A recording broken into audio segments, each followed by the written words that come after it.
10시엔 대한뉴스. 10시엔 대한뉴스입니다. 명태균 이게 아직까지도 분명히 허세인 부분은 있지만 이제는 정말로 이 명태균이라는 인물이 했던 일들이 뭔지가 이제 드러났어요. 아니지 사사사 드러났고 실제로 심각한 사안임이 밝혀졌습니다. 이거는 그냥 어디 가서 아직도 자기는 뭐 한 얘기가 없다. 대선 때 얘기는 전혀 입을 안 열었다라고 하는데 주변에 나온 걸 보면 오늘 나온 뉴스 보면 이게 검증이 된 게 녹취록이 나온 게 있습니다. 저거 말고 60대 더 넘으면 올라가제 녹화뉴스. 녹화뉴스 단독으로 나온 오늘 거예요. 아침 단독으로 나온 거예요. 그 정말로 그 비공표 자료에 여론조사 결과를 조작을 한 거예요. 이거는. 그렇죠. 그러니까 내가 그때도 말했듯이 이거는 되게 저급 타짜 기술이라고. 근데 대놓고 한 거야. 대놓고 해버린 게 대놓고 하는 게 기술인 거지. 그렇지. 이거는 어려운 기술은 아니고 이거를 보니까 이준석 그리고 그 전에 홍준표 또 했다는 얘기도 있고 때부터 오세훈도 했다는 얘기도 있고. 네. 그때도 PNR에서 조사한 게 홍준표만 또 높게 나오는 게 있었거든.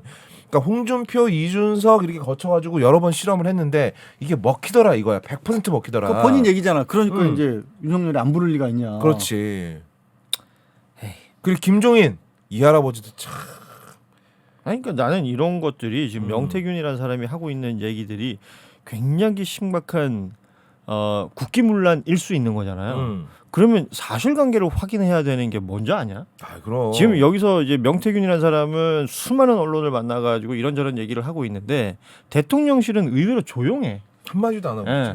뭐 할 수 있는 얘기가 없지 조용해. 지금 상황에서. 그리고 예를 들어서 여기에 대거리 하고 있는 사람이 홍준표 시장밖에 없어요. 근데 홍준표 시장이 대거리 하고 있는데 그 여론조사를 의뢰했던 사람이 대구 시청 직원이었다는 거 아니에요? 맞아요. 최근까지 시청 직원으로 있다가 며칠 전에 잘렸대.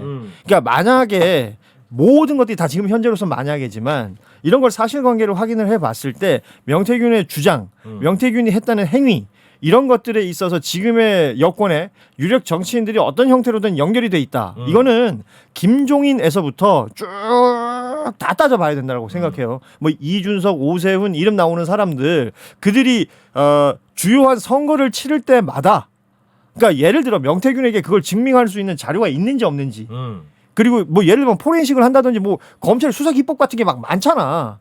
그리고 이건 반대로 이준석, 오세훈, 김종인 등의 전화기도 포렌식 해볼 필요가 있는 거 아니야? 당연히 해봐야죠. 아니, 그 수순으로 가고 있는 게 이제 막연한 의혹이었던 부분이 점점 이제 실체가 드러나는 게 뭐냐면 아까 네가 홍준표 얘기했지만 홍준표 시장 본인이 나 알고 있었다. 근데 그거 영향 없을 줄 알았다. 영향 없을 줄 알았다 그래도 알고 있으면 안 되죠. 그러니까 그 경선 과정에서 여기서 했다는 비공개 거잖아. 자료를 비공표 자료를 또 비공표 자료를 이용했다는 건 또 지금 말한 녹취록이 또 나와버렸어요. 그렇지. 그래서 이거는 그냥 막연하게 명태균의 입만 보는 시간이 이미 지났어. 네. 이미 다 검증이 되기 시작한 거야. 그렇죠. 본인들이 나서서 검증해주고 있어요. 본인들이 다 지금. 서로 싸우다 보니까 검증을 하고 있고 심지어는 그거는 이것도 되게 웃긴 게 그 경선 기간 동안에 당원 명부 57만 명이 넘어간 게 대구시청 공무원의 의뢰로 한 그 여론조사에 때 넘어갔다는 거야. 그렇지. 그 사람이 빼돌렸는지 어쩐지는 모르는데 네. 그 대구시청 공무원은 또 뭐야? 그 대구 뭐한 놈이야? 대구시청 공무원은 홍준표도 가깝고 명태균과도 가깝대. 그러니까 이게 얘가 늘공이 아니래. 어공이라는 거야. 그렇지. 정무지. 예. 홍준표 따라갔던 사람이야. 그렇지. 근데 홍준표는 그렇게 자기 사람으로 데려갔던 사람인데 나도 몰래 그런 짓 한 것이 밝혀져서 그만두라고 했다. 이런 식이야. 사흘 전에 잘랐다는 거야. 그걸 사흘 전에 잘랐다고? 그럼 그 전까지는 왜? 있었던 거지. 뭐 몰랐던 거지. 몰랐대. 몰랐대? 이걸 어디까지 믿어야 되는 거야? 그럼 홍준표 시장은 본인 등 뒤에 칼을 꽂았을지도 모르는 사람을 데리고 있었을 가능성이 하나가 있고 하나는 홍준표 시장 본인도 여기에 뭔가 기댔던 부분이 있는 거 아닌가? 이것도 인지는 있는 거야. 하고 있었으나. 아니 인지 정도가 아니라 그러니까 자기도. 그러니까 나는 그런 거야. 두 가지가 인지는 있는 하고 거야. 있었으나 제가 저런 짓까지 할지는 몰랐다. 요거 하나 하고 아니면 왜냐하면 홍준표 시장이 했던 말 중에 그 국민의힘의 대통령 후보를 뽑는 그 경선 기간에 네. 그런 활동이 있다는 걸 인지했다라고 본인도 얘기했잖아. 그러니까 그들은 선거와 정치라는 것이 그런 거라고 인지하고 있는 것 아니냐. 오히려 거꾸로. 애초에 당연히 무언가 이런 예를 들어서 뭐 명부를 확보만 하면 우리가 훨씬 더 유리하게 갈 수 있어. 그래서 이게 합법이다, 위법이다, 불법이다 이런 걸 떠나가지고 원래 이렇게 하는 거다. 선거라는 건 이렇게 하는 거다. 그래서 나는 맨날 그 정치인들 만나면 하는 얘기 있거든. 조직표.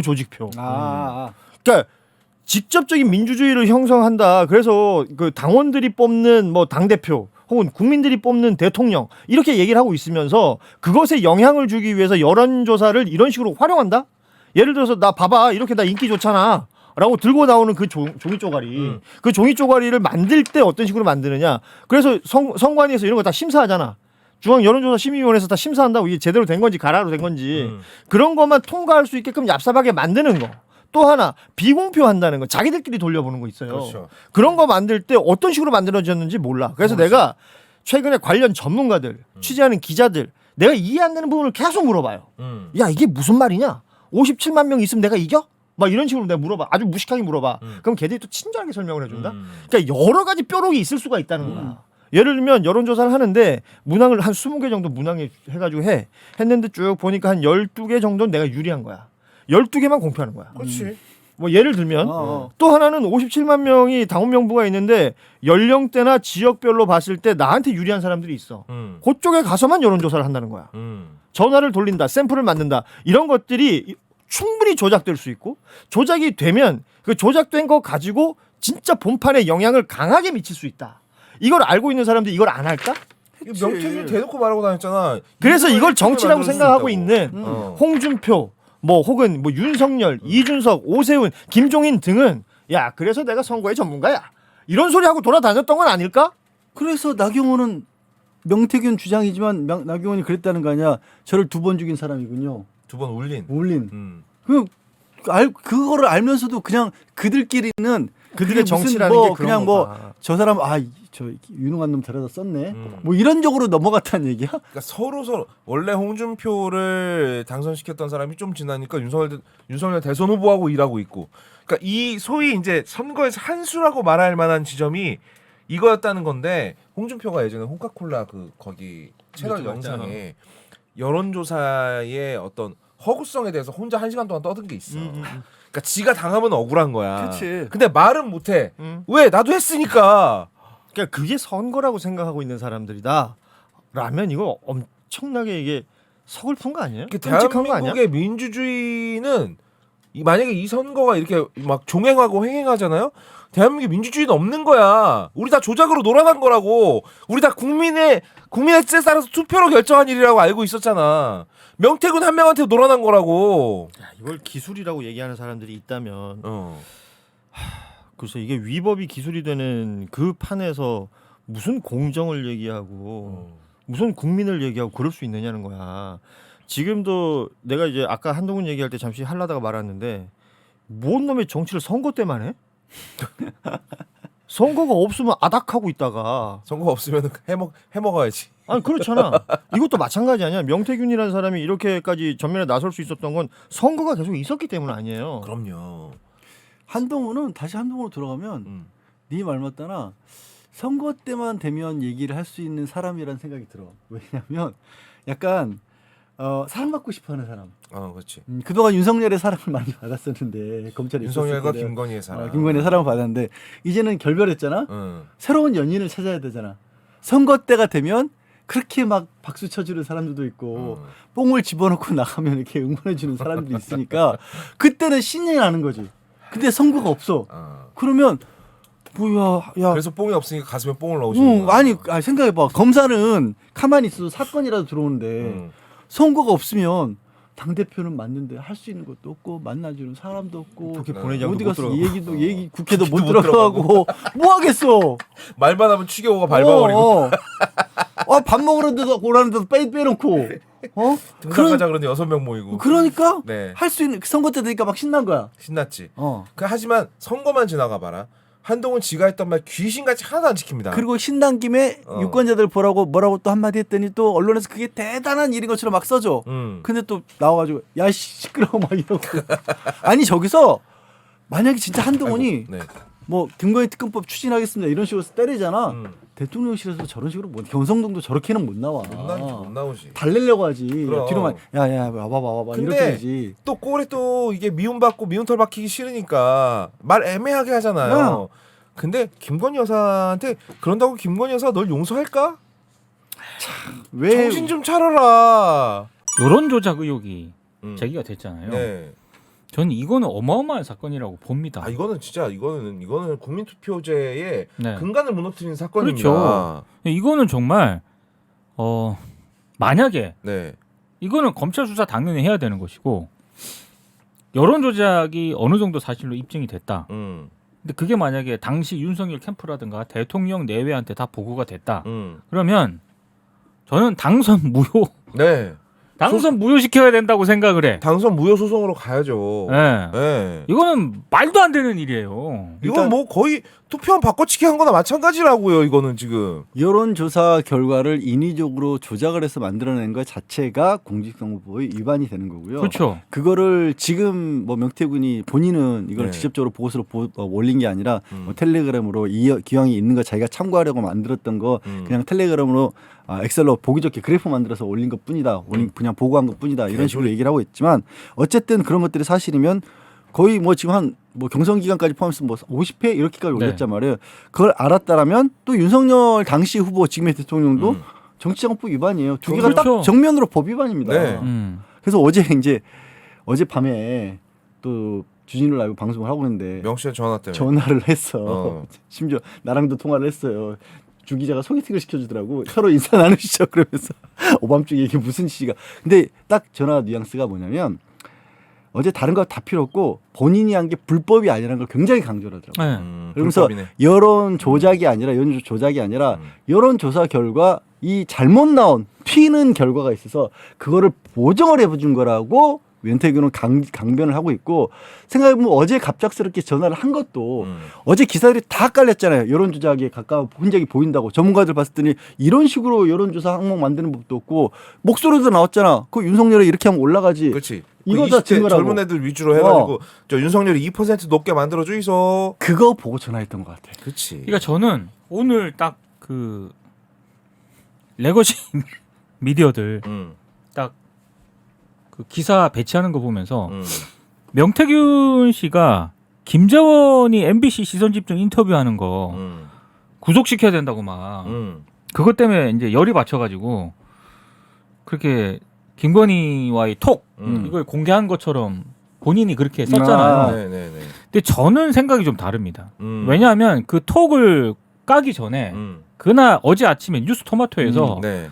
명태균 씨가 이 의뢰하거나 직접 했던 여론조사 그게 상당히 조작됐을 가능성을 제기를 했거든요. 네.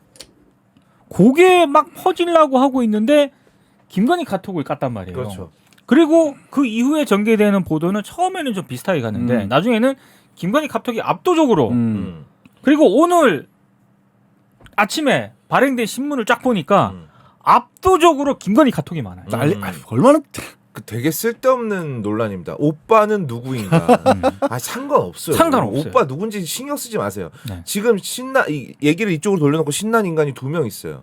명태균하고 이준석이. 네. 이준석 어제 국감 중에 페이스북 올리고 막 개지랄 했더만. 근데 나는 참 진짜 야 펜코 애들 잠깐만 들어와 봐. 야 진짜 어제 이준석이 올린 페이북 봤죠 형? 봤죠. 지금 얘는 엄청나게 신났어요. 왜냐하면 지금 나로 향해 있던 총구가 최초로 돌아갔거든 옆으로. 그러니까 존나 신나가지고 국감 중에 막 이걸 올려가지고 막 얘기를 하더라고. 근데 이 새끼가 어제 뭐라 그랬냐 그러면 국감 중에 문자 전화가 너무 많이 와서 확인합니다.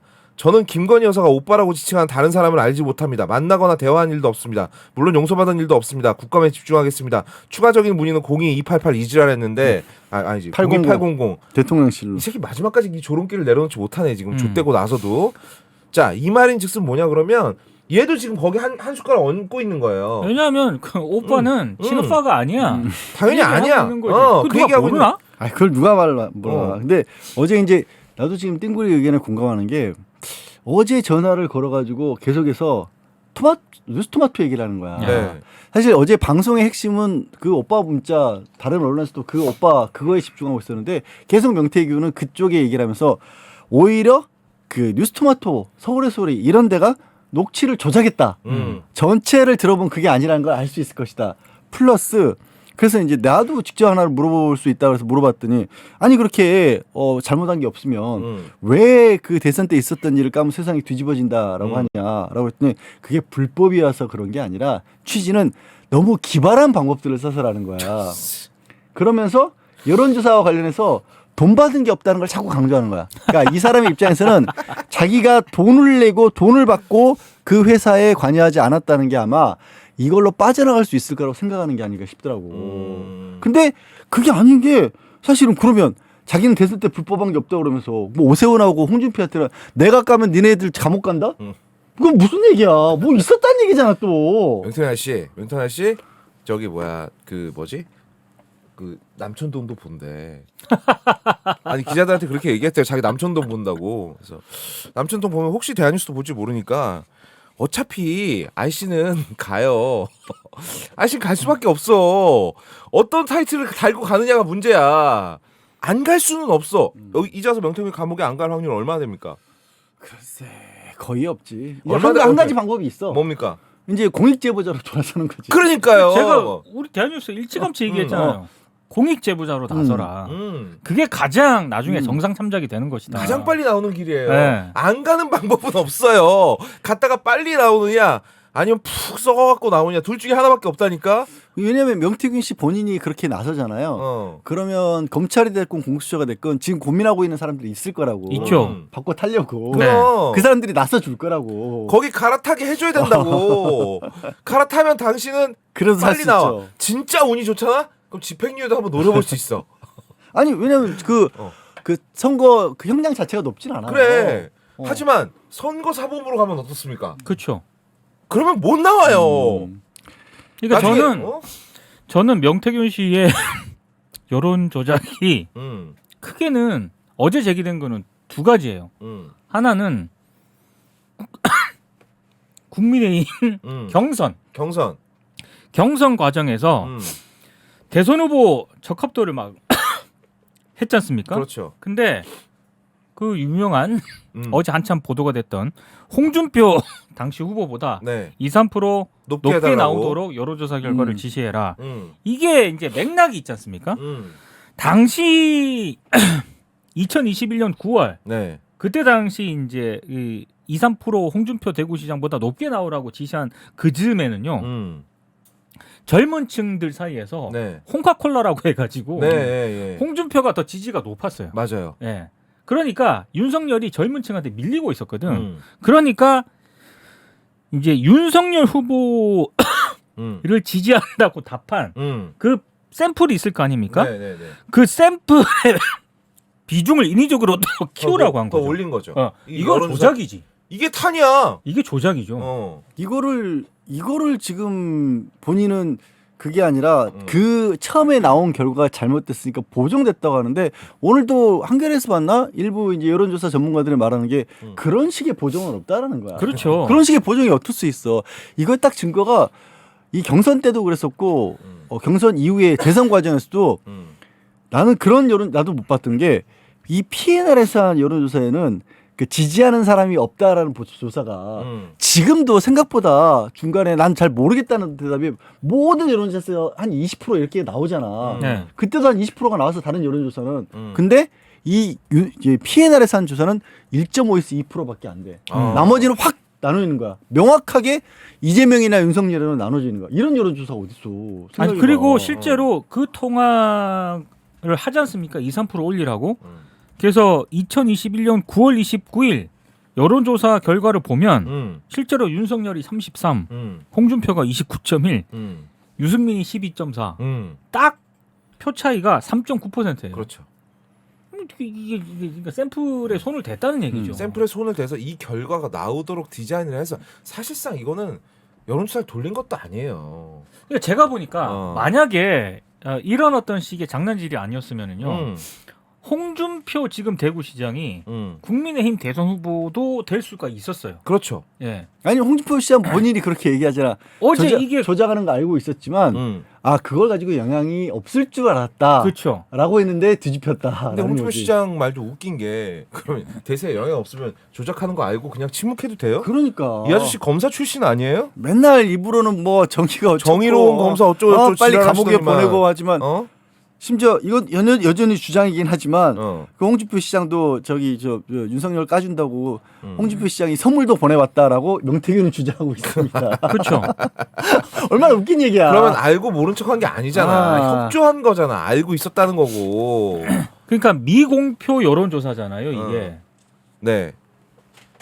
아, 미공표는 아니구나. 그건 나중 거구나. 네. 그럼 이런 것들이 계속해서 여론 형성에 적어도 국민의힘을 지지하는 그때 당시 당원들이라든가 네네. 이런 사람들한테는 이런 여론조사가 아무리 미래한국연구소라든가 이런 데가 그렇다 하더라도 계속 캠프나 후보 쪽에서 활용하지. 당연히 활용하지. 그러면 이게 흔들린다니까요. 언론에 뿌리고. 네. 아니 그리고 여론조사 시작부터가 애초에 아예 국민의힘도 입당도 하기 전부터 윤석열 띄우기 나섰던 게 PNR이었죠. 그렇지. 그리고 어제 JTBC 인터뷰를 보면 PNR 대표라는 사람도 자기는 조작한 거 없다라고 얘기하면서 거꾸로 무슨 얘기 거꾸로 아니 이런 얘기도 덧붙여요. 아 이게 그 당시에 명태균 씨가 항목들 들고 와가지고 넣어달라고 해서 아 그건 안 된다고 한 적이 있었다. 뭔가 하려고 했다는 거는 그 사람도 인정을 하는 거야. 그렇죠. 그래서 하나 어제 이게 구분을 잘 안 하시는 분이 있더라고. 이게 동시에 나와서 그래요. 뉴스토마토가 어제 오전에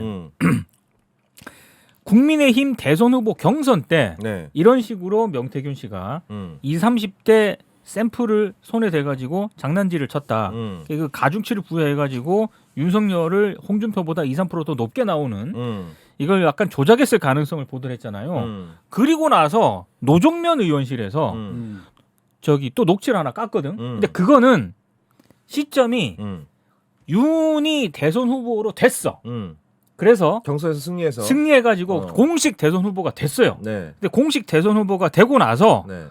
2월 28일 2022년 2월 28일 대선 전이에요. 바로 직전이에요. 네. 3월 초에 했잖아 대선을. 그렇죠. 그러니까 2월 28일에 명태균 씨하고 A 씨라고 지금 그 익명을 썼던데.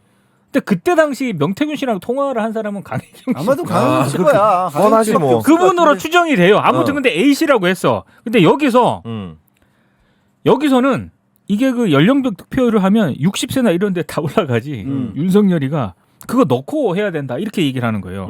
그러니까 무슨 얘기냐면 5, 60대 샘플을 더 인위적으로 늘리고 20, 30대 샘플을 줄인 거야. 그러면 당연히 윤석열이 더 올라가게 되는 거지. 그렇죠. 그때 5, 60대에서 지지자가 많았기 때문에. 네. 그러니까 여기 이제 그 여론조사에서도 손을 좀 댄 거 아니냐.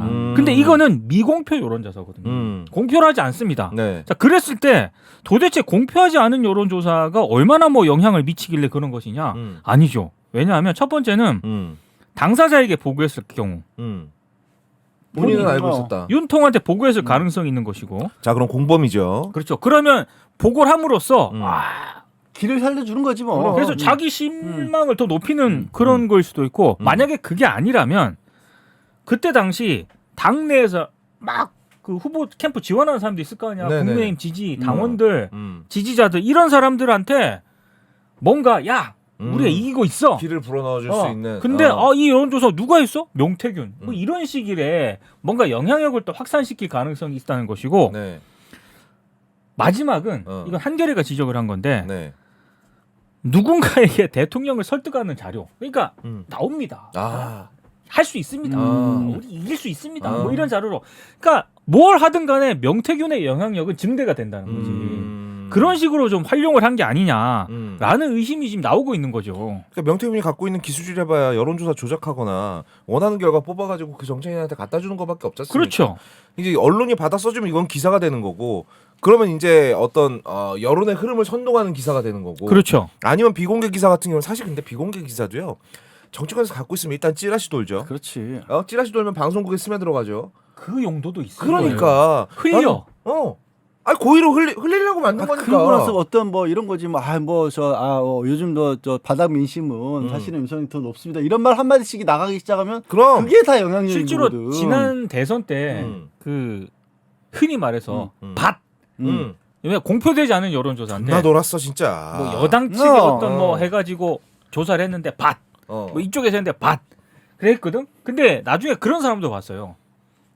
7, 8%로 윤이 이긴다고 막 떠들고 다니는 사람이 있어. 근데 그거 출처가 어딘지 알고 있었거든요. 야, 근데 저걸 방송에 저렇게 해도 되나? 나는 그 의심까지 했단 말이야. 왜냐면 그래요. 그거는 미공표 여론조사인데 마치 자기가 무슨 뭐 그렇게 하면 안 된다고 생각하거든. 왜냐면 다 그게 여론조작에 휘둘릴 가능성이 있기 때문에. 휘둘린 거지. 그런 것까지도 다 알고 했던 것으로 보이는 거죠. 지금 보면. 근데 이제 중요한 거는 그러면 이런 상황들을 윤석열이나 김건희는 알고 즐겼던 것인가? 그렇죠. 그게 핵심이죠. 아니면 끌려갔던 것인가? 지금 사실 명태균은 그냥 끌려갔다는 식으로도 얘기를 해요. 에이. 자기가 얘기를 했고 그리고 이런 얘기도 하죠. 뭐 그러니까 지금 왜 그렇게 뭐 숫자를 만들어 인위적으로 맞춰가지고 납품을 했냐라고 하니까 아니 근데 그 얘기를 하는 거야. 아니 그러면 의뢰를 받았는데 의뢰 받은 사람 의뢰해 준 사람 입맛에 맞게 만들어 줘야 되는 거지. 그치. 그게 틀렸으면 그걸 주면 안 되지 않냐라는 취지의 얘기도 하거든. 그러면 그 얘기를 들으면 유리하게 만들고 있다는 걸 알았던 건가?라는 생각도 해볼 수 있는 거지. 여러 가지 이게 지금은 왜냐하면 아까 본인은 불법을 안 했다고 했지만 아니 세상이 뒤집어진다라는 얘기를 하는데 그게 뭐 자기가 뛰어난 방법을 썼기 때문에 뒤집어진다라는 얘기를 했겠어? 우리 뉘앙스라는 게 있었잖아. 이게 방송에 들어보면 세상이 뒤집어집니다 얘기는 뭔가 진짜 큰일 날 게 있나 보다라고 생각하는 게 더 정상 아니야? 아니 명태균 아저씨가 했던 거 다 불법이에요. 근데 아저씨 그래서 불법이라고. 그래서 어제 네. 명태균 씨가 JTBC 기자랑 짧게 인터뷰를 하는데 거기서 그 얘기를 합니다. 아니 내가 불법을 먼저 가서 한 게 아니라 유력 정치인이 와서 야 그거 만들어 달라 그래가지고 그렇지. 그 내가 만들어 준겨. 그러니까 누가 더 불법이지. 나쁘냐? 그러니까 그래서 내가 그 얘기하고 싶어. 네. 그게 불법이에요. 아저씨 누가 더 나쁜지가 아니에요. 아니 무슨 법을 이상하게 알고 계신데 둘이 같이 뭘 잘못했어. 그러면은 얘가 더 나쁘니까 얘만 불법이야. 이게 아니야. 그게 불법이에요. 둘 다 불법이야. 정신 차려. 그러니까 이 사람의 쓰임새를 스스로도 얘기한 부분이 저런 것도 있고요. 네. 이렇게 비유를 하더라고요. 환자로 따지면 말기암 환자 정도 됐을 때 나운터 온다. 그러니까 일반적인 방법으로 해서 이길 수 있는 상황에서는 뭐 장재원이 됐건 윤핵관이 됐건 그런 사람들 쓰지. 네. 그러면 진짜 긴급하니까 나한테 찾아온다는 얘기는 비정상적인 수단을 안 쓴다는 거잖아. 아저씨 일반적인 상황 아닌 걸로 도움을 주는 것도 불법이야. 아 좀 정신 주세요. 아 나 이 아저씨 말을 너무 많이 해가지고 이제 막 자기도 무슨 말 하는지 모르나 본데. 근데 저는 핵심은 윤통 혹은 네. 지금 저기 보면 김건희 여사가 저 때부터 굉장히 인바이브가 돼 있다는 그런 그치. 정황들이 막 나오지 않습니까? 나오죠. 지금 카톡을 몇 번을 했다고요? 그러니까 어. 뭐 카톡 캡처본만 지금 한 2,000 2,000개가 넘게 있대요 명태균 씨가. 그러니까 거기 뭐가 나올지도 모르겠고 네. 아무튼 윤석열, 김건희 이 두 어. 사람에게 이 내용이 보고가 됐느냐, 두 사람이 사전 인지를 하고 있었느냐 이게 핵심이라고 봐요. 그렇지 이게 핵심이에요. 근데 좀 의심을 해볼 만한 게 물론 아직까지 명태균 씨 일방적인 주장이긴 합니다만 저 지금 어제 뉴스토마토가 공개한 녹취는 2021년 9월 말이지 않습니까? 후보 때. 네. 근데 그 전에 뉴스토마토가 공개한 게 있잖아요. 명태균 씨 녹취록. 2022년 2월 28일 대선 거의 막바지 때 네. 그때 그거 나 윤석열한테 보고해야 되니까 그거 빨리 나한테 그게 2022년 2월 말 3월 초란 말이야. 네. 그럼 그때를 감안을 하면 그 전에도 보고했을 가능성이 있다고 봐야 되는 거 아니에요? 그렇죠. 그렇죠. 당연한 100%라고 봅니다. 진짜로. 그러니까. 네. 그리고 윤석열이라는 인물이 검찰총장을 그만두고 국민의힘에 들어가고 대선 후보가 되기까지의 나름대로의 우여곡절도 있었고. 아니 그때 이건 이거 역시 밥글인데 그때 무당집 그렇게 뭐 찾아다녔다며. 그런 생각을 하겠지. 나는 뭐 갈 수 있다고 봐. 갈 수는 있지. 알수 무당집 있다. 가는 건 불법 아니에요. 하지만 여론조사 조작법하고 만나는 건 근데 불법입니다. 그럴 때 결정적인 신뢰를 준 누군가가 만약에 명태균이었다라면 그렇지. 그렇죠. 게다가 그럼 그다음부터 알았다고 봐야지. 2등을 1등으로 만들어 No. 결혼시킨 경험이 여러 번이다. 지금 이 얘기가 창원이나 이런 경남 지역에서 주로 활동을 하다가 네. 주변 사람들이나 본인의 주장을 종합해 보면 오세훈이나 홍준표나 이런 중앙 정치인에게까지 가까이 지냈었고 그게 나름대로 저 국민의힘 계열 보수 쪽에서 소문이 나 있었다라면 그런 신뢰를 바탕으로 윤석열에게 갔다라면 네. 그리고 윤석열은 누군가 저런 식의 참모 책사가 필요했을 거 아니야. 하지만 정치권에 이제 들어왔으니까 여의도 쓴 사람이 없었을 거 아는 아니야. 사람도 없고. 그럼 이게 두 개 딱 맞아 떨어지는 거지.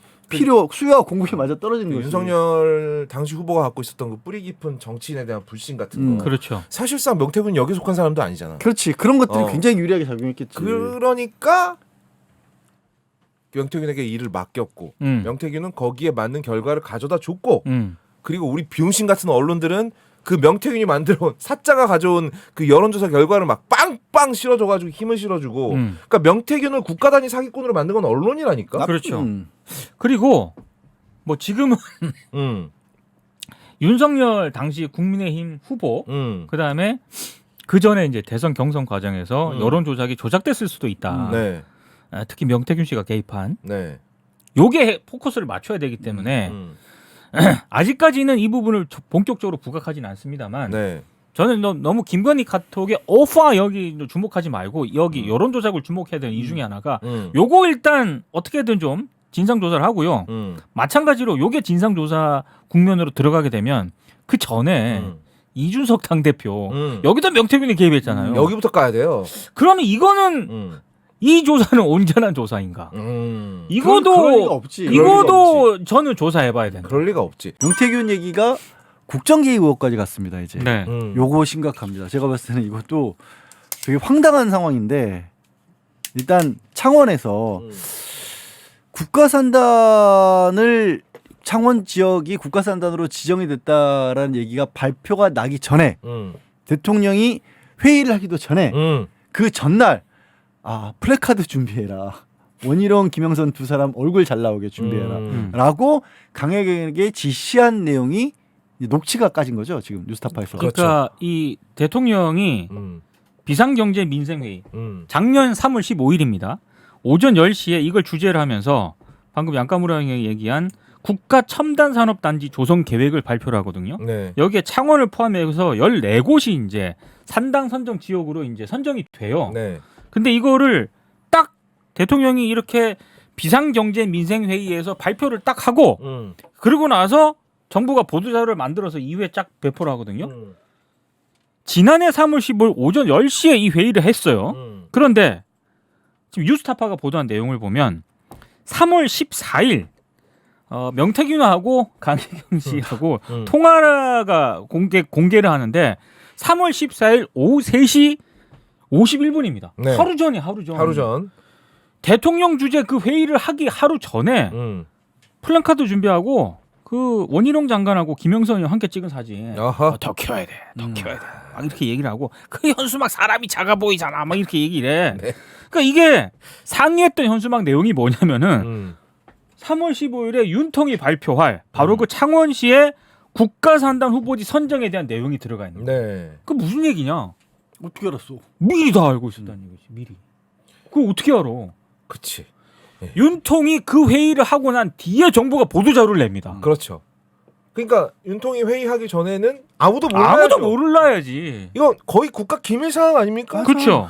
이거를 그냥 창원에 살고 있는 선거업자 한 명이 미리 알았다는 거예요. 그렇죠. 지난해 3월 얘기입니다. 지난해 3월. 그러니까 올해는 총선 과정에서 지금 본인 얘기로는 김영선 공천을 안 들어줘서 이게 거리가 멀어졌다라고 하지만 저 때까지는 명태균 스스로가 그렇게 얘기를 했어요. 그때까지는 그러니까 총선 전까지는 연락 주고받았다고. 그렇죠. 누구한테 들었겠다라는 게 뻔한 거잖아. 그렇죠. 네. 게다가 그 보도자료까지 내는데 보도자료도 회의가 시작됐을 거 아니야. 회의가 시작됐으니까 이제 회의에서 대통령이 발표를 했지. 그러면 그 보도자료에 김영선 원희룡을 끼워 맞춰야 될 거 아니야. 미리 준비시켰다가 발표 직후에 뿌리라고. 그렇지. 근데 이게 받아본 사람 입장에서는 그냥 대통령이 발표한 뒤에 이게 나왔구나라고 생각할 수 있지만 사실은 그 이전에 다 준비를 해놨다는 거예요. 그게 무려 녹취가 까진 거예요. 그렇죠. 네. 이게 그냥 뭐 의심으로 끝나는 게 아니라 그냥 증명이 끝나버렸다고 이걸로. 사실은 근데 여기서는 한 발짝 더 들어가야 되는 게 문제가 그냥 단순히 미리 알기만 했었을까? 예. 하루 전에 알았을까? 원래는 이게 세종으로 간다고 알려졌던 거거든요. 그렇죠. 플랜카드랑 이게 공보물을 만든 게 하루 전이지. 그렇지. 훨씬 전부터 알았다는 거지. 근데 이 국가산업단지라고 하는 게 지정이 되면 지역에서 땅값이. 땅값은요. 네. 그러니까 수십 저는- 배가 뛰잖아요. 어. 저는 여러 후보 도시들이 있었을 거 아닙니까? 그러면 14개 지역이 선정이 됐잖아요. 네. 그중에 창원이 들어간 거 아닙니까? 음. 창원이 들어가기 위해서 음. 뭔가를 했을 가능성이 높다. 아. 있겠죠. 그러니까 이게 남천동에서 한번 나왔던 얘기인데 명태균이 했던 역할은 아마도 이것이 아니겠느냐. 이거를 창원 쪽으로 틀고 그리고 명태균이 알고 있는 지역 유지들이 있었을 거 아니에요? 이 사람 주특기가 뭐야? 반띵이잖아요. 그러니까 3억 6천 여론조사 비용 보존 못 받았잖아. 그러니까 그렇지. 단순히 김영선을 공천 꽂은 거 우리가 그거 계속 의심했잖아. 그거 여기 어떨까? 이걸 꽂고 음. 김영선 세비 반띵 이 정도로 만족했을 명태균이냐? 에이 그럴 리가. 그럴 리가 매우 희박하다. 그러면 그 위에 뭔가 플러스 알파가 있는데 그렇지. 그럼 이거 만약에 이거라면 얘기가 좀 되는 거죠. 확실히 되는 거죠. 네. 확실히. 이거면은 먹을만하죠. 그렇죠. 이거면 먹을만해. 다만 내가 지금 원래 갖고 있던 총알이 없기 때문에 내가 직접 투자는 할 수 없어. 왜냐하면 자기가 지금 녹취해서 계속 떠들고 다니거든요. 그렇죠. 산다는 얘기를 지가 먼저 했어요. 그리고 명태균이 본인 이름으로 뭘 한 건 없을 거야. 끝까지 안 나올 거야. 음. 이 사람이 계속 지금 뭔가 자기가 부정을 그러니까 불법을 저지른 게 없다라고 하면서 근거로 내세우는 게 나 돈 없어. 나 돈 받은 거 없어. 돈 받은 것도 없고 지금도 돈 없어. 그 얘기를 계속 하거든. 그러니까 나름으로는 나중에 뭔가 걸려서 문제 소지가 생기더라도 내 이름이 들어간 뭔가를 안 만들려고 했던 것 같아요. 그렇지. 그러니까 참 근데 저기 지역을 뒤져보면요. 혹시 창원 계시는 분 계시면 있으시면 우리 대갈축 분들 중에 이게 지역에 동네에 소문이 돕니다. 이런 정도. 아, 그럼요. 돌죠. 누가 그거 떼돈 가지고 벌었다더라. 떼돈 벌었다. 누가 아. 그거 아이고 그 집 저기 알고 보니 뭐 땅을 갑자기 사더니 내지는 원래 그 땅이 누구네 땅이었는데 이번에 또 돈을 많이 벌었네. 이런 얘기 돕니다. 그렇죠. 혹시 있으면 제보 좀 네. 저희한테 안 해주셔도 돼요. 뉴스타파에 좀 해주세요. 네, 뉴스타파 해주시면 됩니다. 뉴스타파에. 이게 이런 것들이 나오면 근데 한 일주일 전까지만 해도 명태균이라는 인물이 어디까지가 어디까지가 허세고 어디까지가 진짜일까였는데 이제는 의미는 별로 없어진 것 같아요. 분명히 암덩이가 있어 여기. 아 있죠. 있어. 있어. 분명히 없을 암덩이가 수가 없. 있어. 이게 돈이 되는데 여기에 종양 덩어리들이 안 붙을 수가 있나? 이거는 드러난 것 같아요. 이거 만약에 이거 사실로 알게 되면 이거 국정 개입이잖아요. 그렇지. 아니, 이건 국정- 개입 정도가 아니야 이거. 확실한 국정 개입 이제 이게 뭐 국정농단이죠. 야 지금 가끔씩 얘기하지만 그때 국정농단 박근혜 때 달려들어갔던 기업 총수들 재단에 출연했던 돈이 뭐 30억 50억 이랬어. 그렇지. 꼴랑 여기다 비교하면 어제도 얘기했지만 그 대출 받은 건 산업은행 대출해진 게 250억이야 도이치모터스에. 거기다 이건 국가 산업단지를 움직였어. 산업단지를 움직여서 움직인 돈이 아마 몇백억 대는 될 거야. 그럴 몇천억 수도 대는 될 있지. 거야. 왜냐하면 이걸로 땅 사놓은 만약에 그럼. 대규모로 내가 거기다 미리 땅을 사놨다. 그렇죠. 그럼 내가 버는 돈이 어마어마하지. 그 산업단지 보통 들어가는 데가 무슨 저 택지 뭐 주택단지 이런데 산업단지 못 하잖아요. 그게 빈 땅이잖아 대부분. 그렇죠, 허 못한 그렇죠. 일들을 지정을 하잖아. 야 지금 나래도 그런 생각부터 들겠다. 야 여기 미리 땅 샀으면 대박이겠는데? 당연하지. 그게 사람 마음이지. 나처럼 이렇게 소탈하고 욕심 없고 욕망 없는 사람도 맞죠? 그런 생각이 드는데 욕할 뻔했어. 오빠! 큰일 날 뻔했네. 얘 때문에. 아 스무스하게 이런 넘어가네. 오빠! 지가 안 하니까 남한테 나벌식 하려고 하네. 이런 오빠 같으니라고. 저기 뭐야? 오케이 퍼즐님이 음. 창원 북면 삽니다. 그 산업단지 조성하러 프랜카드가 걸린 적이 있었다고? 저런 움직임들이 어딘가 있었을 수 있죠. 예. 아니 소문이 어디서 돌았겠냐고. 있어. 어디선가 사람은. 어. 저런 거 볼 때마다 나는 화가 나는 게 진짜 7, 80년대에 어떤 언론도 없고 온라인도 없고 사람들끼리 정보 주고받기 어려웠던 시절에는 얼마나 헤쳐먹었을까? 그래. 근데 지금은 그런 시절도 아니잖아. 그렇죠. 뭐 아직도 참아야 하느니라. 참아야 하느니라. 정말 이러면은 열심히 사는 사람들이 얼마나 허탈해집니까? 아니 그 백분 토론에 이준석 나온 거 봤습니까? 아니 안 봤어. 그거 좀 봐요 좀. 나는 여러 번 얘기하지만 이준석에 대해서 관심을 끈 지 오래됐어. 난 아니, 치웠어. 아니 기분도 안 나빠 이제는. 얘가 지금 명태균도 쉴드 치고 다니는데 거기 자꾸 얘기했어. 그쪽에 뭐? 와서 노란 딱지 신고하고 그래. 자극하지 마 굳이. 아 그래? 어. 그런다고 걔들 내가 안 할 것 같지. 하지 마. 안 한다. 아니 나는 왜냐면 안 싸우는 게 아니라 싸울 가치를 못 느껴 이제는. 형. 이준석에 대해서는. 이준석이 여전히 국회의원으로 활동을 하고 있는데 뭐. 야 이준석이 이전 응? 어쨌든 견제를 해야 될 필요성이 있었을 때는 견제를 하고 짚을 건 짚어야겠지만 뭐 그렇게 핏대 올릴 가치도 못 느껴. 근데 나는. 너무 물을 흐려요. 어. 그렇지. 네. 그러니까 이준석이 욕이 너무 필요한 물- 정도는 있는 것 같아. 너무 그 물을 정도. 흐려. 그러니까 물을 흐리는 정도가 아니라 명태균은 아주 노골적으로 쉴드를 치더라고요. 네. 대표적인 게 어제 남춘동에서도 나왔는데 그 세비 반띵 있잖아요. 그거에 대해서 이준석이 뭐라 그랬냐 그러면 이게 이게 반띵을 해도 금액이 얼마가 안 돼서 괜찮대. 정신이 좀 어렁어렁하구나. 얘 지금 약간 정신 나간 것 같아요. 그리고 100분 토론 나와가지고는요. 음. 그 명태균이 여론 조작한 거 있잖아요. 음. 그 홍준표보다 2~3% 나와 그거 높게 음. 그거 누가 봐도 그 여론조사 전문가들한테만 물어봐도 이건 말도 안 조작 되는. 이상하다고 하죠. 조작이죠 조작. 근데 그거는 보정. 보정이래. 보정. 그거는 명태균 얘기랑 똑같은 얘기인 거지. 그렇지. 보정. 그러니까 지금 명태균이 하고 싶은 얘기를 100분 토론 나와서 해주고 있다니까 이준석이. 근데 왜 나왔을까? 분명히 이준석 입장에서는 100분 토론에 나와가지고 그런 토론을 본인이 하는 것 자체가 데미지거든요. 근데 나와가지고 명태균 쉴드를 치더란 말이죠. 명태균하고 이준석하고 공통점이 있다라면 이런 공통점이 있는 것 같아요. 뭔가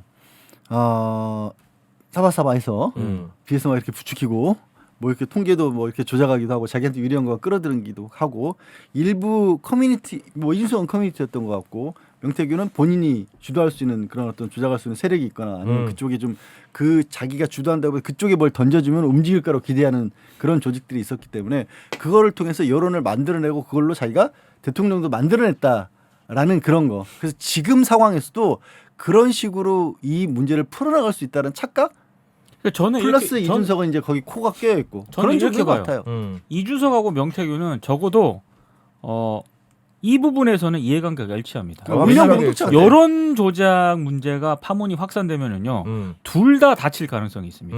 명태균은 이 여론 조작 심각하잖아요. 근데 묘하게도 명태균의 여론 조작 의혹을 뉴스토마토가 딱 오전에 쳤을 때 얼마 지나지 않아서 오파 카톡을 깠거든요, 명태균이. 그거는 여론 조작 물타기라고 생각을 해요. 근데 마찬가지로 이준석도 마찬가지거든요. 명태균의 여론조작 의혹이 점점 의혹이 커지면은 결국 어디까지 가냐? 이준석 대표 경선은 그런 문제 없었냐? 여기까지 간단 말이죠. 분명히 갑니다. 그러니까 둘은 이 부분에서 이해관계가 일치합니다. 그래서 나왔던 것 같아. 같은 배를 타려고. 그리고 또 하나는 그냥 저희 내피셜인데. 이거 아까 저하고 이제 방송 전에 얘기했던 거죠. 저희 내피셜인데 이 명태균 파문에서 지금 칼을 빼들었던 사람들. 다 지금 다 쓰러지고 있지 않습니까? 그렇죠. 김재원 어디 갔어? 홍준표 백기투항. 아 김재원은 그냥 사라져 버렸더라 방송에서 그냥. 그 백기투항이고 네. 그리고 김종인도 지금 거의 뭐 말 안 하고. 장해찬도 또 쫑크 한번 먹고 사라져 버렸고요. 그다음에 뭐 하여튼 다 나가 떨어졌어요. 그리고 그나마 남아 있는 게 한동훈인데 한동훈은 어차피 이 놔두면 이 파문에서 사라질 거고. 그럼요. 그러면 이준석 입장에서는 계산을 했을 것 같아요. 네. 야 여기서 내가 잘 줄타기만 나만 잘하면 살아남으면 이쪽 바닥에서 내가 살아남겠다. 아유. 뭐 그런 계산을 한 게 그러니까 아닌가. 얘가 우리가 이게 이준석을 무시 나도 물론 인간적으로 만났으면 그냥 개무시했을 거예요. 뭐야 너 나한테 말 걸지 마 이 새끼야 이랬을 텐데 얘가 이런 식으로 살아남는 게 지금 벌써 3번째입니다. 예? 박근혜 팔아먹고 살아남았죠. 박근혜 패거리에서 유일하게 살아남은 게 이준석이에요. 그리고 양두구육 해먹고 또 살아남았죠.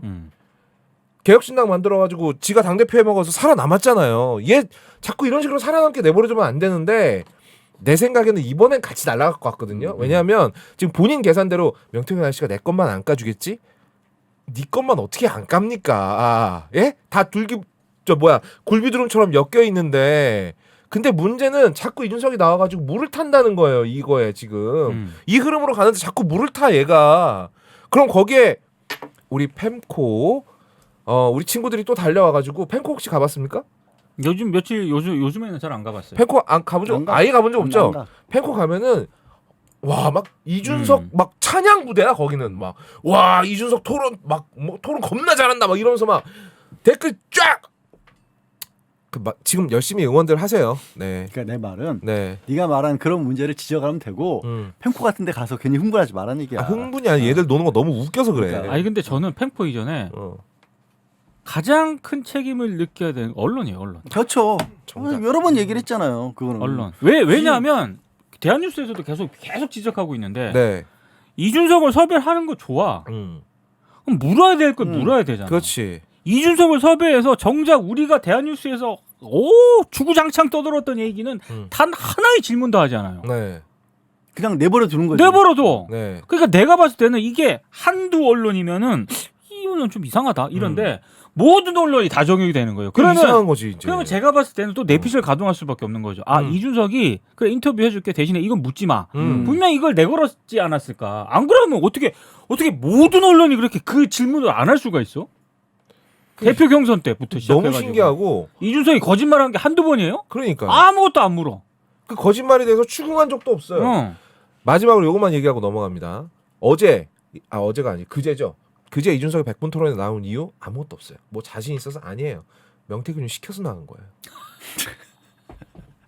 준석아 100분 토론 나가라. 예.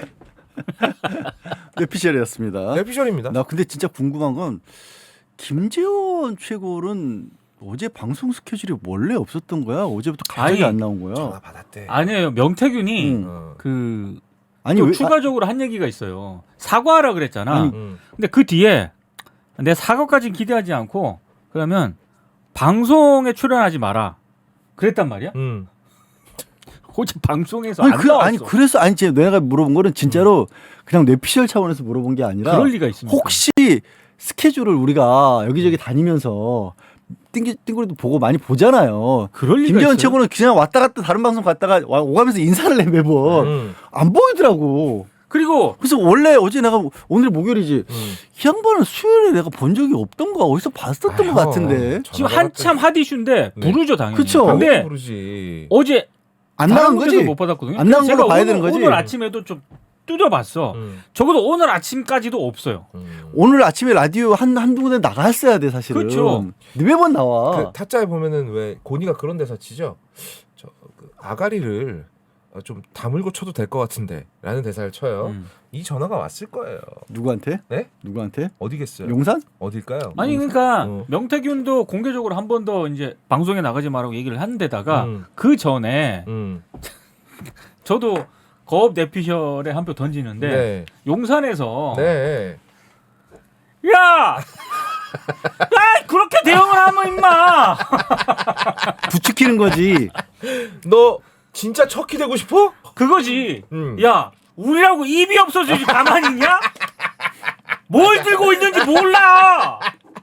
왜 가만히 좀 있어! 이렇게 하지 않았어. 너 임마 지금 네 거 없다고 아주 마음대로 떠벌리고 다니나 본데. 야, 너 진짜 뭐 한번 해볼래? 막 아니 나도 이 생각을 하는데 한 가지가 걸려. 뭐? 나는 용산에서 여기서 말하는 용산은 대통령실이 아니라 김건희 윤석열 그 부분은 명태균 얘기를 제대로 안 보고 있을 것 같아. 아예 무시하고 싶어서라도. 아니 그거 유튜브만 보고 계시니까. 그러니까. 네. 그러면 김재원 때문에 이렇게 문제가 생기는 것도 파악을 못했을 수도 있을 것 같아. 심지어 참모들이 얘기하죠. 참모들이 이런 그래서 그러니까 명태균이 콱 찍어서 얘기한 거지. 정진석이나 이런 사람들이 중간에서 왜냐면 어제 그 오빠를 친오빠라고 한 거에서부터 난 너무 이게 안 맞아. 적어도 물어보지도 못하고 이런 얘기 한 것 같아. 그거는 어제 형이 나온 방송 나도 봤는데. 뭐 진지하게 한 얘기는 나도 이해가 안 갔어 이런 소리 하는 거야. 아니 근데 나도 거기에 동의해. 못 물어보고 있어요 지금. 우리 김관희 여사님한테 여사님 혹시 그 오빠가 무슨 뜻입니까? 너 집에 가. 이렇게 되기 때문에 못 물어보고 있어요 지금. 그러니까 대응도 네. 못 하는 거고 네. 중간에서 누군가가 어떻게든 수습하려고 하고 있는데 수습이 이상하게 되는 거고. 그렇지. 그러니까 이따가도 얘기하겠지만 조진동 칼럼들을 보면 정말 비명을 지르고 있고 큰일 났다고. 그러니까 상대방이 어떤 패를 가지고 있다 이 정도만 어느 정도 큰 틀에서만 파악이 되더라도요. 바로 대응합니다. 그럼. 근데 못 하는 거야. 모르는 거예요. 지금 모르지. 뭘 들고 있는지. 한 가지는 그나마 세상이 참 이것도 웃기는 얘기이긴 하지만 좋아졌다라는 게 검찰에서 압수수색한 포렌식한 내용들 있잖아요. 그것도 모르고 있는 것 같아. 대통령실에서. 옛날 같았으면 이미 다 보고 올라갔고. 보고 올라갔는데 지금은 적어도 보고라인도 그렇고 적어도 그거를 빼내서 볼 만큼의 간은 없는 것 같아. 명태균도 그 얘기했거든요. 자기가 2,000장 캡처한 거 가지고 있다 그랬잖아. 그 중에 정말 핵심적인 내용만 추려도 한 200장이다. 근데 그 얘기를 하면서 2,000장 얘기를 하면서 명태균이 한 얘기가 뭐냐면 대통령이 체리 따봉. 내가 받았다. 그 체리 따봉은 일 잘했다는 의미다. 근데 생각을 해봐. 자, 체리 따봉을 받았어. 그럼 그 앞에 어떤 일을 명태균이 처리를 했는데 그렇지. 마음에 윤통이 들었지. 오 잘했어. 근데 그 어떤 일을 처리했다는 건 나중에 까봐요. 그러면 난리가 나는 거죠. 명태균이 뭐 전문가죠? 이건 끝나요. 이건 진짜 끝나는 사안이야. 근데 내가 궁금한 건 그거. 체리 따봉은 텔레그램 전용이에요. 카톡에는 없어요. 그래서 나도 그 생각을 한 거야. 어. 뭐 무슨 생각했어? 그래서. 아니 그래서 나는 여러 가지 참고로 얘기를 했는데 윤 대통령하고는 텔레그램을 얘기하고 김건희 여사하고는 또 따로 카톡을 했구나. 이 생각이 첫 번째 들었고 두 번째 든 생각은 이거예요. 애초에 체리 따봉도 김건희 여사가 죽은 거 아니야? 그런 얘기도 있어요. 그런 얘기도 있지. 나는 이제 그 첫 번째 생각에서 이 생각이 들더라고. 하다못해 윤석열 대통령은 적어도 텔레그램을 쓸 정도의 조심이라도 해. 최소한. 근데 우리 김건희 여사는 텔레그램 카톡이든 뭐든 뭐 남들 드는 데서 대통령한테 이래라 저래라 하고 아무것도 신경 쓰지 않았던 것 같아. 진짜. 아무것도. 멋지다. 아무것도 신경 쓰지 않았던 멋있어. 멋있어요 진짜. 멋있고요. 저기 우리 팬코 친구들 이틀 전에 이준석이 백분 토론에 나와서 한 얘기 있잖아요. 앞으로 어떻게 쓰이는지 한번 지켜봐요. 뭐 니네들은 토론을 잘했다고 느끼는 모양인데 거기서 했던 발언들이 어떻게 이준석 스스로의 명줄을 끊는지 아주 재밌을 겁니다. 지켜보세요.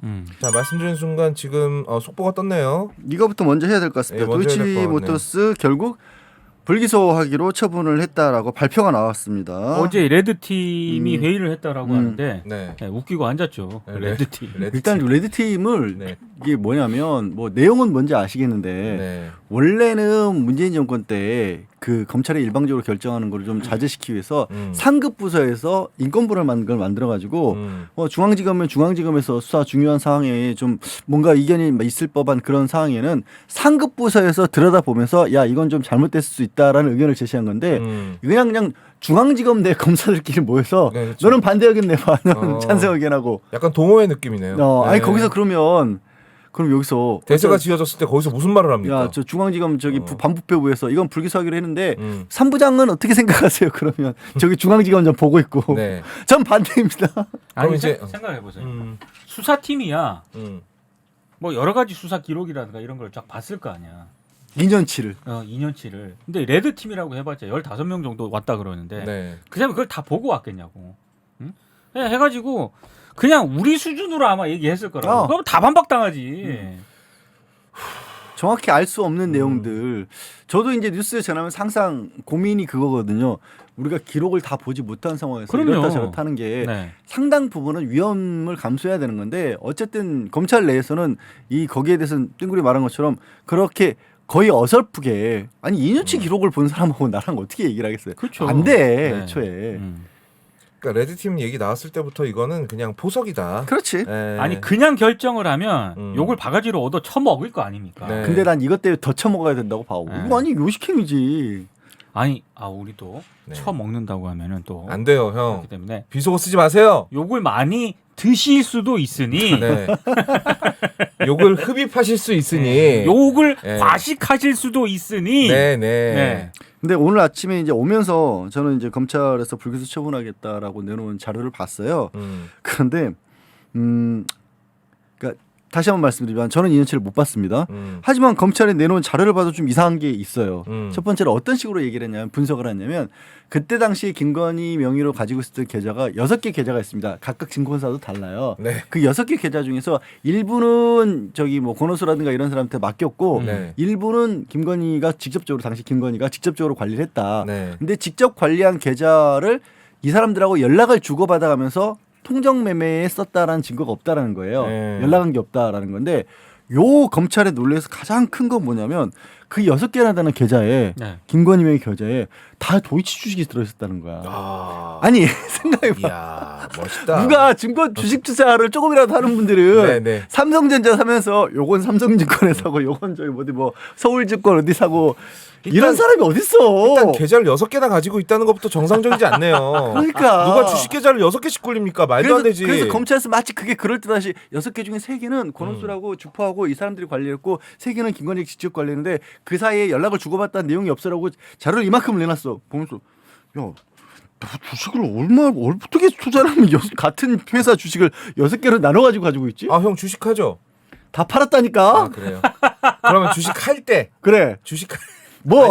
아니 왜 주식 얘기만 나오면 이렇게 트라우마적으로 반응을 합니까? 난 트라우마까지는 안 가. 그냥 짜증만 나. 얼굴 시뻘개지고 있는데 무슨 소리예요? 지금 PTSD 온 사람의 전형적인 특징을 보여주고 있는데. 얼마?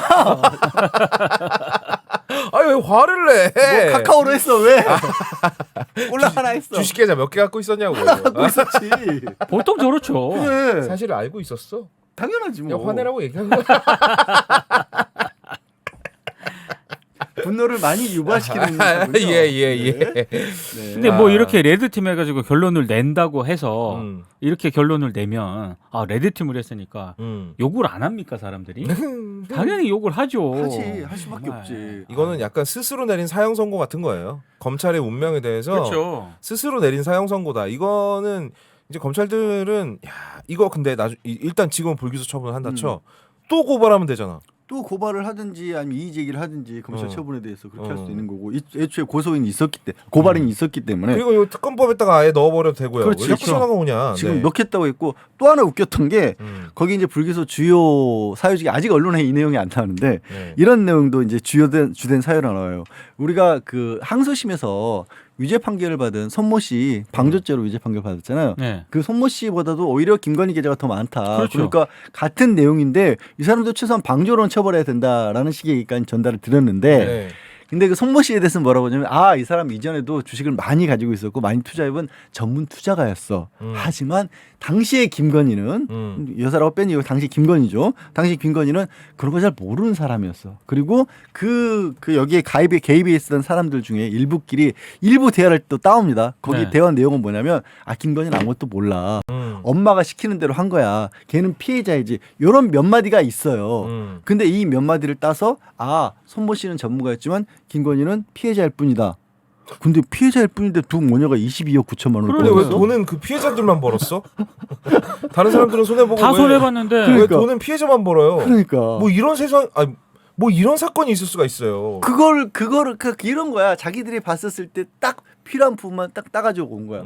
아니 네 말 맞다면 돈은 그들만 벌었지.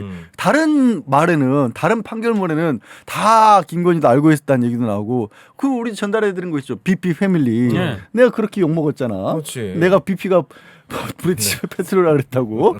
그런 거 어떻게 할 거야? 그건 다 뺀 거예요. 그래놓고 레드팀이라고 갔다가 얘기를 해가지고 야 이거 우리가 봐서 그렇게 이렇게 꼼꼼히 보고 레드팀도 불러다가 검증되는데 죄 없어. 이 결론입니다. 검찰 내에서 나온 결론일 뿐이고요. 이거 저기 특검에 얹어도 되고요. 그렇죠. 예, 여러분 너무 이렇게 막 분노하실 일은 아닌 것 같아요. 제가 이런 말하는 게 좀 웃기긴 한데 어차피 이거 나중에 다 까발려진다. 이거 절대로 그냥 못 넘어가요. 검찰이 뭐 불기소한다고 그냥 끝날 건이면 여기까지 오지도 않았어. 예. 이 불기소 결론을 내는데 관여한 사람들 다 책임 물어야 됩니다. 그분들까지 같이 얹어서 왜냐면 특검에 넣어야죠. 아니 이 김건희 특검법을 이제 한 달 앞서서 당겨서 내고 거기에 이번에 최근에 불거진 공청회 의혹까지 넣는다 그랬고 그렇지. 도이치모터스 사건도 이제 특검법 발의할 수 있게 해준 거잖아. 그럼요. 그렇죠. 발의할 수 있게 해준 거야. 아, 무려 혐의가 13개입니다. 원래 8개였잖아요. 예. 명태균 아, 여론조작 의혹 해가지고 다 해가지고 지금 13개를 넣는다 그러더라고요. 야 이게 그러니까 검찰이 자꾸 털어주려고 하면 할수록 특검 언젠간 통과되거든요. 네. 안 되면 상설특검법으로 가든지 언젠간 통과되거든요. 근데 잠깐 그러면은 우리 김건희 여사님께서는 또 다시 나오시려나? 원래 이분 불기소 나오면 그 다음에 행차하시잖아요. 아니야 못 나와. 아 그래도 지금 명태균 때문에 힘들겠지. 여론이 너무 안 좋고 오빠 때문에. 다음 주 또 이른바 한동훈 윤석열 네. 윤석열 한동훈 독대. 뭐 독대가 아니라는 얘기도 있고 뭐 네. 아무튼 둘이 미팅을 하잖아요. 네, 거기서 무슨 얘기가 나올지 모르기 때문에 아직까지는 안 나올 겁니다. 이쯤 되면 독대가 아니라 맞다이를. 한동훈 언론들도 난리가 났다. 또 국민 눈높이 얘기했다고 또 대통령실은 비석 라인은 있었어도 안 되고 뭐 있을 수도 없는 것이고 이런 말을 했다고 이게 무슨 거다랗게 뭐 대단한 의미라도 내가 있는 어제도 것처럼 얘기했는데 그 얘기를 아주 오래전부터 양까무라도 하고 거업도 하고 나도 했어. 왜 우린 기사 안 내주냐?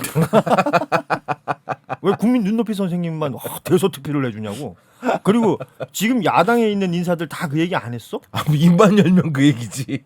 야 그리고 뭐 이렇게 유튜브가 아니더라도 종편이나 일반 그 지상파에서 하는 방송에 나와서 소위 말해서 이런 관련한 평론하신다는 분들이 여사는 이래야 된다. 뭐 대통령실 안에 뭐 이런 비선이 있어서는 안 된다.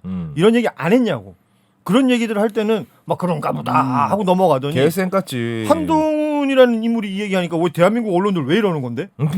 그러고 나서 또 물어봤거든. 그 도대체 그럼 어떻게 해야 되냐 그랬더니 어떻게 해야 되냐는 구체적인 답은 없어. 그럼 뭐라 그랬더니 뭐라 그랬어? 이미 충분히 말씀드렸어. 그러니까 뭐 그거는 뭐 늘 하는 얘기니까. 어제 그 매부쇼에 그 영상 투풀로 나왔잖아. 야 기가 막히더만. 이미 좀 그냥 똑같아.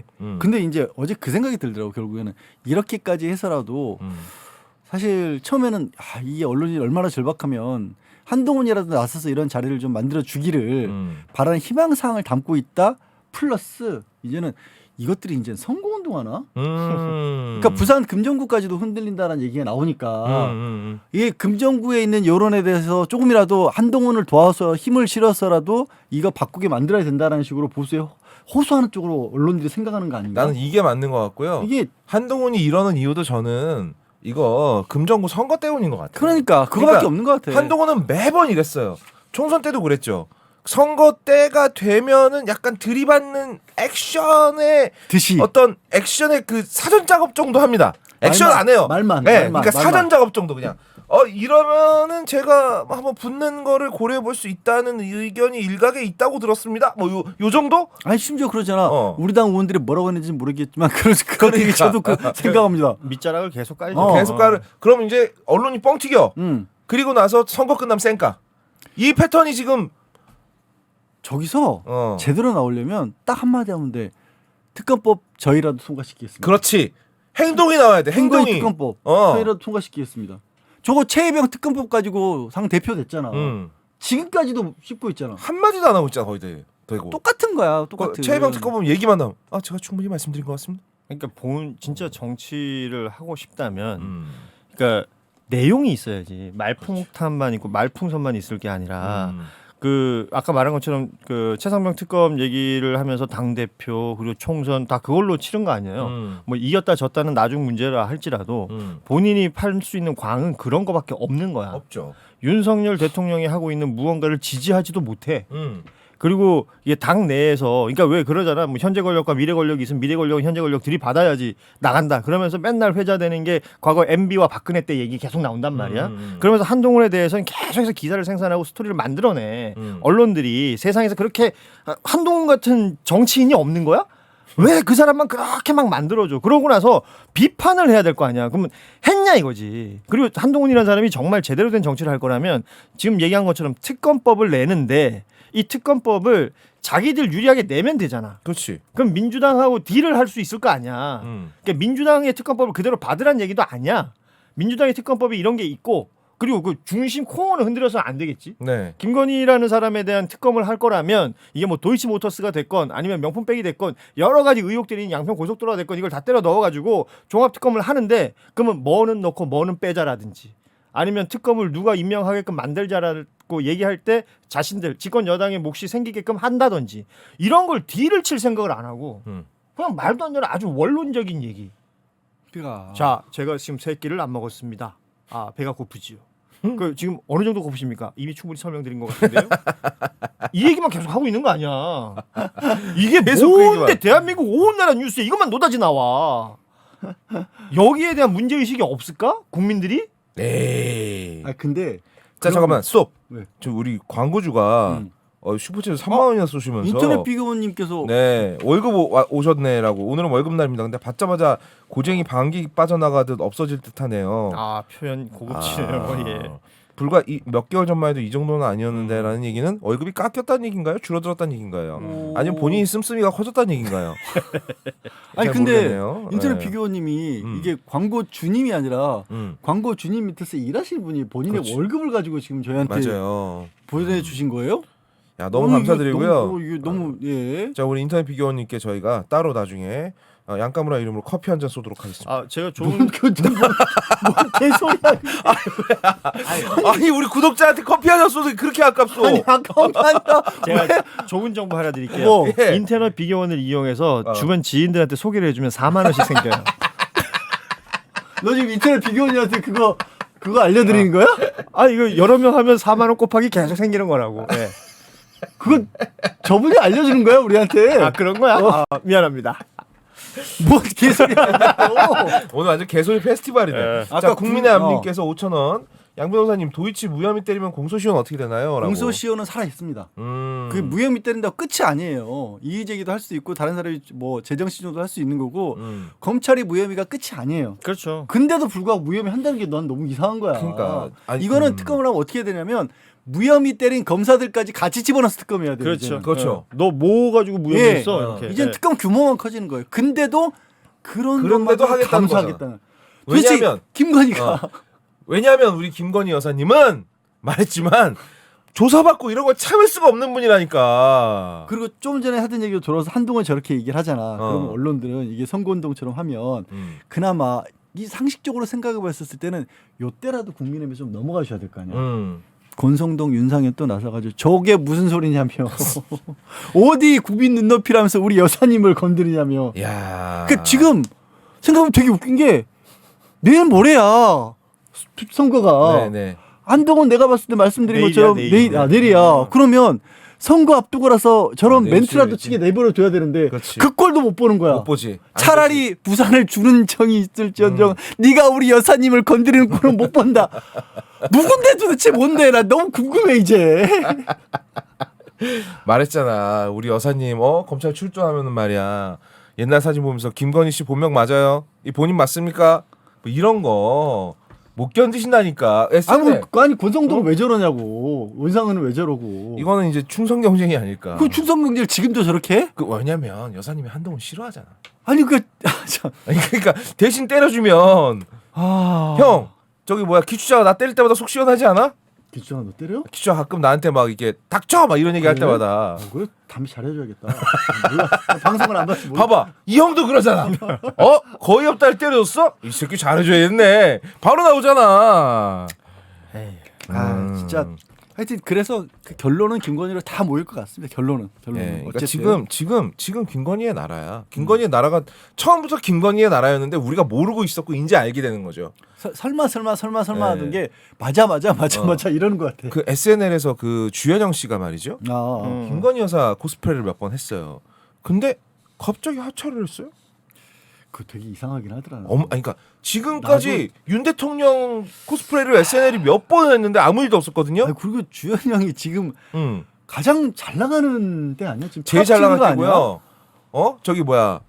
물론 이거 언급을 한다는 것 자체가 주혜영 씨한테 좀 부담이 될 거긴 합니다만 어차피 뭐 다른 데서 다 언급했으니까 우리도 말씀을 드리자면 이게 딱 저는 딱 신호 같아요. 야 윤석열은 건드려도 돼. 김건희는 건드리지 마. 딱 이거 같아. 그거 말고 뭐가 있어 이게. 아니 왜 저런 것까지 우리가 얘기를 하고 있어야 되는 거야 도대체? 아니 주혜영 씨가 그만두면서 그랬다면 연기에 집중해야겠다. 뭐 이러면서 그만뒀다고 하는데. 아니 영화도 찍고 드라마에서도 잘하고. 근데 라디오 잘하고. DJ는 연기에 집중하실 분이 라디오 DJ는 왜? 라디오 DJ 안 날린 것만으로 다행이다. 그것도 다행이지. 아니면 라디오 DJ 자꾸 저런 얘기 나오면 또 알릴 수도 있어. 얘기하지 마. 오케이. 오케이 넘어가겠습니다. 명태균 어쨌든 얘기까지 하죠. 이거 김갑쌤이 매우쇼 나와서도 얘기했지만 이거 풍자 이거에 대해서 아무도 말을 못하면 대한민국은 끝난 거예요. 그렇지. 예. 나와서 패러디도 못하고 개그도 못하고 풍자도 못하면 대한민국은 그냥 죽은 겁니다. 죽은 거야 그냥. 이게 독재 국가라는 얘기죠. 예. 야, 뭐 저 5.18 얘기도 그렇게까지 하는 사람들인데 뭐 이거 정도야 뭐. 아니 그러니까 지금 그거라는 거지. 5.18에 관련돼서 얘기하는 그 진실화해 위원장이나 이런 김광동. 사람들이 하는 얘기들. 그리고 뭐 동북아 역사 재단인가 박지양, 뭐 이런 사람들 뭐 우리 국민 40년대 영국 사람보다 못하다 뭐 이런 얘기하는 사람들, 이런 사람들이 심지어 국감장까지 나와가지고 웃으면서 그 얘기를 해요. 하하, 그건 제 생각인데요. 미안합니다. 뭐 이런 얘기를 한단 말이야. 네. 그러니까 그런 사람들이 사적인 공간에 있을 때 사적인 공간에서 그런 얘기를 하고 학자일 때 그런 가설을 세우고 그런 주장을 하고 하는 것을 대한민국에서 막냐? 그렇지 않다는 거지. 그렇지. 그리고 풍자와 해악을 가지고 얘기할 때 대통령이 뭐라 그랬어요? 지금 이 대통령이 그 SNL 출연도 한 사람 아니야. 맞아요. 권리라 그랬죠. 그래서 국민의 권리라 그랬었단 말이야. 당연한 권리다. 근데 그런 것들이 어떤 형태로든 압박당하고 있다는 게 느껴질 때 국민들이 예를 들어서 진짜 형을 때려가지고 주현영을 주리를 틀어라 뭐 이런 걸 해야지 우리가 그걸 느끼는 게 아니잖아. 아니지. 그러니까 이런 분위기가 조성이 돼가지고 이런 분위기가 만들어지고 있다는 거 이것 자체에 대해서 좀 위정자들은 스스로들이 생각을 해야 되는 거예요. 야, 난 그런 적 없는데 내가 언제 그만두라고 그랬어? 그 만약에 지나가는 말이라도 야, 저거 못 보여주겠는데 한마디 했으면 밑에 사람들이 알아서 움직이는 거. 그렇지. 그게 가장 끔찍한 거거든. 아니 이거 전두환 노태우 때부터 계속 있었던 일 아닙니까? 지나가다가 저 사람은 나를 좀 많이 닮았네. 이 벗겨진 것도 그렇고 그분이 계속 TV 활동을 못했다니까. 한 30년, 20년 넘게 못했나 그랬지. 20년 넘게 못했나? 그런 분이 있었죠. 제가 사는 동네가 구로구인데요. 네. 구로구청장이 네. 재판부가 주식 백지신탁 하시오 얘기하니까 네. 그래요? 그럼 구청장 안 할게요. 와 진짜 졸라 멋있다 진짜. 야. 국민의힘입니다. 국민의힘. 문헌일입니다. 네. 문헌일. 네. 와 이분 그러면 왜 나왔어? 아니 이분은 진짜 좀 문제가 심각한 게요. 네. 문 엔지니어링이라는 네. 회사의 대빵이에요. 아 대표예요. 대빵이었는데 네. 이제 구청장 선거에 나와가지고 뭐 이제 당선이 된 거죠. 그렇죠. 당선될 때부터 별로 마음에 안 들긴 했습니다만. 네. 자 그런데 문 엔지니어링이 구로구에 있습니다. 그리고 구로구에 있는 정보통신 회사예요. 왠지 벌써부터 냄새가 나기 시작하는데요. 자 이제 구로구청장이 됐지 않습니까? 예. 그럼 당연히 구로구청이 뭘 합니까? 통신 관련 공사도 발주를 당연히 하겠죠. 당연히 하겠죠. 설마 그러면- 그거 그 발주. 아니 그러니까 그 발주하면 네. 그 발주가 제대로 되고 진행이 되고 있는 검사도 할 거 아닙니까? 예. 근데 누가 해? 자기 회사가 거기 있어. 아무래도 이게 부딪히잖아. 그렇죠. 그래가지고 이것 이게 때문에 전통적으로 이해 충돌 아닙니까 이게 그렇죠. 바로. 그래서 뭐 이 문제 제기가 들어왔고 네. 주식 그냥 팔아라. 팔아라. 백지 신탁 신탁을 하든가 어. 이렇게 했는데 불복을 한 거야 이 사람이. 내가 그렇게 못하겠다. 어. 왜? 소송을 내 주식은- 했어. 내 주식은 소중하니까. 소송을 했어. 네. 행정소송을 계속 했는데 말도 안 되는 소리 하지도 마라. 음. 백지 신탁 하라고 결정이 내려진 거거든. 그렇지. 근데 이게 과정이 너무 웃겨요. 음. 중간에 이 사람이 소송을 막 하면서 원래 구로구에 회사가 있었잖아요. 네. 금천구로 옮겼다. 회사를 옮겼다. 하지만 발주는 여전히 거기로 들어갈 것 같은데요. 그래서 직무 관련성이 없다 얘기하는. 네. 아니 근데 네. 회사가 구로구에 있다가 금천구로 옮기면 네. 자기가 구로구청장으로 있으면서 네. 여러 가지 이런 정보들 들어오잖아. 그럼요. 그 회사가 구로구에 있다가 금천구로 가면 그 정보가 구로구청으로 이렇게 오다가 금천구청으로 갑니까? 말도 안 되는 얘기를 하고 있어. 그리고 구로구는 아직도 그 구로구에 지금 구로 디지털 단지가 들어가 있습니다. 있죠. 그래서 네. 저기가요. 강남역 못지않게 인구 이동이 많고요. 그럼요, 그쪽에 그럼요. IT 관련 업체들 엄청 많이 들어가 있어요. 그렇죠. 붙어 있어요 구로구가. 그리고 금천은 가산 디지털 단지고요. 그럼요. 구로구는 구로 디지털 단지예요. 붙어 있어. 옆 동네야. 아니 제 전에 일하던 그 대마시안이 딱 거기 있거든요. 그렇죠 거기 있잖아. 네. 넘어가는데 얼마 걸리지도 않아 그냥 몇 발짝만 걸어가면 이제 구로구에서 금천구야. 그리고 여기가 주식이 170억 원어치라고 얘기를 하는데 이게 비상장 주식이에요. 맞아요. 그래서 실제로는 170억이 훨씬 넘을 가능성이 있어요. 상장도 안 된 거구나. 상장 그리고 비상장 주식이라는 얘기는 기업 공개가 안 돼 있는 데라는 겁니다. 그렇죠. 사실상 그냥 1인 오너 회사인 거예요. 그러니까 자기 그냥 다른 어떤 기업 공개된 기업처럼 주주들 눈치 볼 것도 없이 그냥 내 회사 내 맘대로 할 수 있는 회사에 야 이거 그쵸. 그냥 바지 하나 세우면 되네. 바지 하나만 세우면 되는데 거기에 구청장이 됐어. 그러면 구청에 일하는 직원들이 구로 디지털 단지 갔다가 그 문 엔지니어랑 툭 들려가지고 여기 뭐 이거 제대로 되고 있어 이만이라도 뻥끗할 수 있겠냐? 에이. 거기 가면 구청에 문 엔지니어 된 직원들이 드나들면 뭐라고 하겠어? 구청장이 위에 앉아 있는데 사장님이 그렇지. 그리고요 구청장 중에서 서울 구청장이 25개 구청이 있지 않습니까? 이 문헌일 구청장이 재산이 2위예요, 2위. 이야. 그리고 올해 재산 신고 내역을 보면 196억이 좀 넘거든요. 196억이요. 네. 왜냐면 지금 주식이 170억이야. 회사 가치가 그 정도 되니까. 그러니까 196억 올해 재산 신고를 했는데 음. 작년보다 음. 올해 재산 신고액이 47억이 증가했어. 그러니까 이거는 좀 문제가 많은 거예요. 이거 47억이면 누가 봐도 관극공사 같은 거 하나 따서 그러니까 의심을 받을 수밖에 회사 가치가 없잖아. 올랐을 수도 있고 예. 그리고 되게 제일 화가 나는 건 이 사람이 그냥 구청장보다 소중하니까 내에 던진다 이런 걸로 끝날 게 아닌 게 그렇죠. 이미 구로 구청장을 2년 3개월을 했어요. 그러니까 이게요. 내 돈 170억을 포기할 수 없기 때문에 이걸 던진다가 아니라 다르게 생각해 볼 수도 있는 거죠. 이미 내가 할 거 다 했어. 다 뽑아 먹었어. 그래. 그래서 딱 처음에 드는 의심이 아니 이런 문제가 생길 걸 그럼 몰랐을까? 국민이 그걸 왜 몰라요? 모를 리가 없잖아. 이 사람이 뭐 하는 사람이라는 걸 딱 아는데. 그 본인도 알 거 아니야. 그럼요. 언젠가 내가 물러나야 된다는 걸. 그런데도 구청장이 들어와서 당선돼서 2년 3개월을 그 자리를 누리고 어쩌면 이익도 취했을지도 모르는 상황을 만들어 놓고 그난 그래 법원 판결 나왔어? 야 변호사 이 얘기했을 거. 한 3개월 더 끌지. 그걸 약속 야김 변호사 왜 2년 3년은 끌어줘야지. 2년 3개월에 나오면 어떡해. 에이 안 해? 제가 자, 보니까 네. 그래서 이 사람이 구청장으로 있으면서 받은 월급 일단 다 토해내야죠. 토해내야 된다고 봐요. 다 그리고 토해내고 수사도 받아야지 이거. 예. 구청장으로 있으면서 발주한 공사들 네, 다 검사해봐야 돼. 문 엔지니어링이랑 무슨 하나만 들어갔어도. 뭔 관계가 혹시라도 있는지 이거 전수조사해야 돼요. 그리고 이거 내년에 음. 이거 재보궐 선거하느라고 또 30억 날린다. 내년 4월에 합니다. 30억이 그냥 허공에 날아가는 거죠. 그거는 우리 돈이잖아. 그럼요. 그거는 구로구청. 땡구리 돈. 그렇지. 이 형이 낸 세금. 아유 또 세금 얘기하면 안 돼. 내가 진짜 미리 얘기하는데 네. 국힘에서 네. 낯짝이 있으면은 예. 후보를 내면 안 됩니다. 아 그럼요. 예. 하지만 내겠죠. 근데 내가 봤을 때 아무래도 낼 것 같거든. 얘는 낯짝이 없거든요. 생각해 보니까 국세하고 지방세하고 같이 내잖아. 그렇죠. 같이 같이 내요. 냈죠. 같이 내는 거죠. 그런 거에도 돈 냈네. 이 형 왜 이렇게 비웃어? 아니 내가 봤을 때 아니 남의 불행이 보시는 행복입니까? 오늘 굉장히 다시 기분이 좋아졌어. 자 마국주 여러분 양카무라 형 5만 원의 행사가 아니 안 그래도 마국주님이 또 이렇게 콜을 주셨어요. 아, 이거 슈퍼챗 들어온 거니까 중간에 말리지 마요 있는 거. 양카님 저 카페 차렸는데 노래는 제가 할 테니까 개업 100일 때 오브리 좀 해주세요.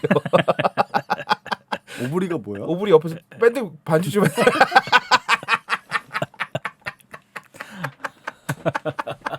내가 한 거 아니야. 그 네. 노래를 네. 마곡주님이 할 때 네. 양카무라 옆에서 코러스 하라는 거죠. 코러스. 행사비는 형님이 메인이 아니시니까 거마비로 오해 좀 해달라고 말 요청을 주셨고요.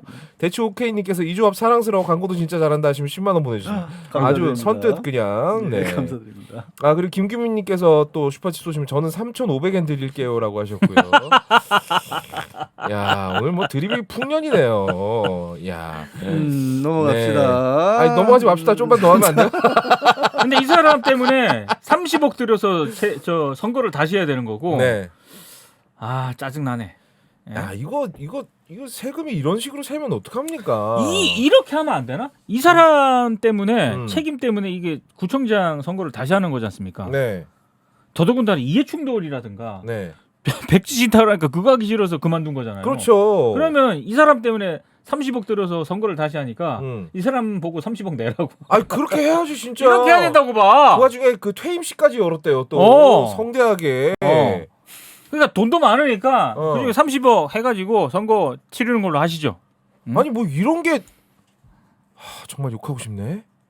이 오빠. 아니 뭐 이런 게 다 있어. 아니 이 전쟁 얘기는 해야 됩니다. 네, 지난 주말에 가장 많이 나왔던 뉴스 중에 하나가 네. 평양 상공에 무인기가 떴다. 네.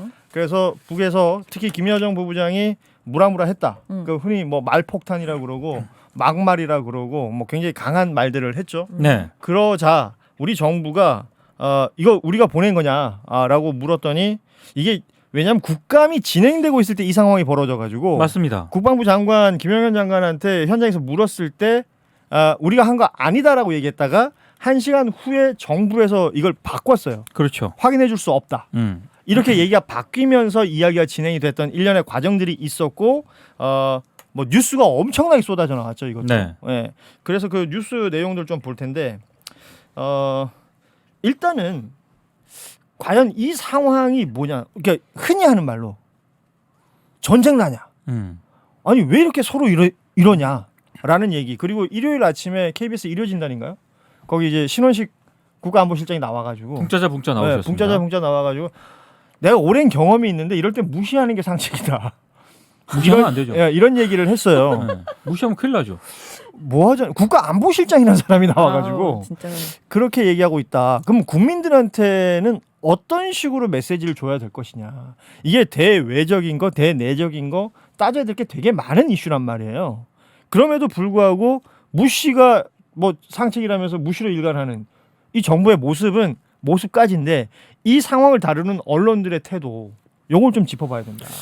저는 일단 언론들이 이걸 보도를 하려면은요 정확하게 3번을 보냈다는 거 아닙니까? 그러면 정부가 처음에는 그런 적이 없다라고 확실하게 선을 그었다가 1시간쯤 뒤에 모호한 대답을 하거든요. 그럼 이게 전략적인 모호성을 취하는 뭐 이유를 나름에 들고는 있습니다만, 그럼 그게 가능하냐? 정부가 아니라면 뭐 시민단체라든가 민간단체에서 대북전단 보내듯이 이거 무인기를 뭐 GPS 설정해가지고 가는 건 가능하대요. 그렇게 보내는 거는 예. 맘만 먹으면. 그런데 그 정도 어떤 그런 그 무인기를 정확하게 평양 그 상공에 심지어 그 김정은 위원장 집무실 위쪽으로 그 위쪽으로 날아갔단 네. 말이죠. 그런 기술력을 민간단체들이 이렇게 하는 게 가능한 것인가? 이런 부분들에 대해서 일단 전문가들, 우리 한국에 전문가들 많습니다. 그런 기사가 저는 일단 나와줘야 된다라고 생각을 하고, 두 번째는 그러면 정부가 지금 이미 신원식 붕짜 우리 실장님께서 KBS 일요 진단에 나와가지고 무시하자. 그럼 그 뒤에 어떻게 할 거냐? 그렇죠. 그 뒤에 그러면 우리가 무시하면 무시가 되는 거야 이 상황이? 그런 부분들에 대한 기사가 나와줘야 되는데 없어요. 전쟁도 그냥 무시하면 되겠네요. 그러니까 저는 오늘 그 뉴스공장에 겸손이 힘들다에 그 전 통일부 장관 누구죠? 요즘 정세현 장관. 정세현 장관이 나와가지고 제가 의심하는 그런 부분이 있지 않습니까? 뽀찌 방송에도 슬쩍 얘기한 거 있잖아. 제가 의심하는 부분 플러스 조금 더 진전시켜서 계엄까지 연결을 시켜서 얘기를 하시더라고. 근데 저는 그 가능성을 배제하면 안 된다고 생각합니다. 왜냐하면 지금 김건희 리스크라든가 이런 부분에 있어서 제가 봤을 때 별 뾰족한 카드 없거든요. 맞습니다. 예, 그럼 이 난국을 돌파할 수 있는 용산 입장에서 그러면 저 위의 위험을 조장하는 것밖에 없습니다. 근데 저는 단순히 처음에 제가 뽀찌 방송에서도 얘기했지만, 근데 이게 위험을 조장한다고 이게 먹히냐? 그 차원은 아닐 텐데, 왜냐하면 우리 국민들도 이미 도가 텄거든요. 그 정도에 이제 왔다 갔다 흔들리진 않아요. 불안해할 수는 있습니다만, 그러면 뭔가가 있을 텐데 그게 뭘까? 그 의문을 정세현 전 통일부 장관이 오늘 얘기를 해주더라고. 그래서 많은 분들이 이제 국지전 도발 이런 거 걱정했었잖아요. 그렇죠. 네. 그러니까 예전에 우리가 뭐 총풍이니 북풍이니 이제 경험한 바가 있고 북과의 어떤 긴장을 고조시켜서 내부 정치에 이용해 먹는 어떤 세력들이 우리 역사에도 존재를 했었기 때문에 네. 그런 부분들을 우려하는 것인데, 여기에 지난 박근혜 정부 겪으면서 뭐 당시 촛불 있을 때 계엄 그 기무사가 이제 뭐 계엄 계획 세우고 어쩌고 했다는 걸 우리가 한번 봤고, 그러니까 이런 것들이 조합돼 가지고 상상이 되고 있는 거잖아요. 그렇죠. 게다가 지금 대통령의 지지율은 바닥을 치고 있고 여론조사 기관들마다 항상 최저치가 나오고 있단 말이에요. 네. 오늘 여론조사 꽃 같은 경우에는 10%대가 나왔다는 겁니다. 그렇죠. 그러면 이런 일들이 계속 반복되고 지금 동경 말한 것처럼 또 다른 솔루션이나 해결책이 없다고 하면 이들이 할 수 있는 방법 중에 이런 게 있겠다. 그리고 군의 어떤 주요 보직에 어떤 사람들을 앉히고 그렇죠. 그들이 어떤 설명하기 어려운 본인들도 설명 제대로 안 하고 몰래 그들끼리 만났다는 정황들도 보여지고 여러 가지가 이쪽으로 몰려가고 있는 거고 이거는 정치적인 어떤 해석이라고 난 생각을 하고 그렇다면 북한과의 관계에 있어서의 어떤 해석 그리고 이제 아까도 말했지만 대내적인 대외적인 것을 동시에 봐야 된다면 그러면 이제 미국은 그러면 일본은 그렇죠. 중국은 러시아는 뭐 봐야 될 게 되게 많은 거란 말이에요. 네. 그러면 언론은 나는 적어도 1번은 언론이 해야 될 역할 중에 하나는 팩트 체크라고 봐요. 말한 것대로 북한 상공에 무인기가 날아갔다고 조선중앙통신이 보도한 거 아니에요? 그러면 그 사실관계는 어느 정도 어떻게 우리가 파악을 해야 되는 것인가? 그렇죠. 왜냐면 우리 정부 말을 안 해주니까. 그럼 언론이 봐야지. 언론이 알아봤더니 이런 거 같다 저런 거 같다 막 분석 기사 낼 수 있잖아. 그렇죠. 그런 기사 전문가들 통해서 낼 수 있는 부분들은 좀 내줘야 되는 거라고 난 생각하고 그러면 향후의 대책에 대해서 정부의 대책이 적절한 것이냐. 그리고 예를 들어서 야당에서는 이렇게 주장하고 있는데 야당의 어떤 입장이나 이런 것들은 괜찮은 것이냐. 왜 박지원 의원 중심으로 해서 뭐 안보팀 꾸리고 뭐 한다고 그러잖아요. 야당도. 그렇죠. 그러니까 정부의 대응과 야당의 대응 언론은 두루두루 살펴가지고 국민들한테 전해줘야 될 거 아니에요. 그리고 미국에서 누가 온다며 와가지고 서울에서 뭐 국지적인 어떤 도발이 있을지도 모른다 이런 어떤 얘기들은 막 말로는 되게 위험하고 심각한 상황들이 벌어지고 있는데 지금 우리 국민들이 어떤 상황입니까?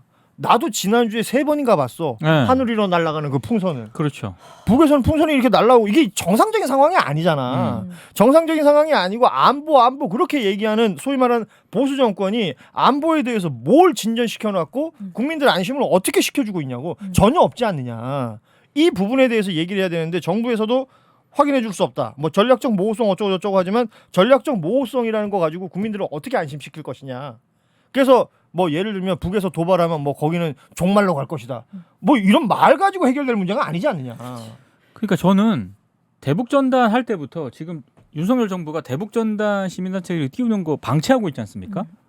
대한뉴스에서도 몇 번 얘기했어요. 예. 대북전단 띄울 때부터 자 이게 시작이 돼가지고 이제 북한도 대응을 할 것이고 대응했잖아. 쓰레기 보내지 않습니까? 근데 저는 이 쓰레기 풍선 보내는 것도 우리 정부가 뭐 저기 대응하는 게 없잖아요. 그냥 재난 문자 보내는 그게 다지 않습니까? 그러니까 이게 지금 그냥 방치하고 있다는 생각이 들거든요. 그러다가 지금 이렇게까지 왔단 말이에요. 그렇죠. 그 왜 이렇게 방치를 하는 것일까? 그러니까 이 맥락에서 자 경호처장이 국방장관으로 갔고 그 과정에서 충안파들이 핵심 요직에 다 장악돼 있습니다. 대통령하고 같은 그 고등학교 출신 충안파들이. 그럼 이게 결국에는 뭘 의도하고 있는 건가? 계속 의심을 할 수밖에 없는 거죠. 아니 오늘 조선일보 그 사설도 썼더라고. DP를 해놨어? 아니 이거를 제작진이 조선일보 한번 깔 때마다 이렇게 하라 그러더라고.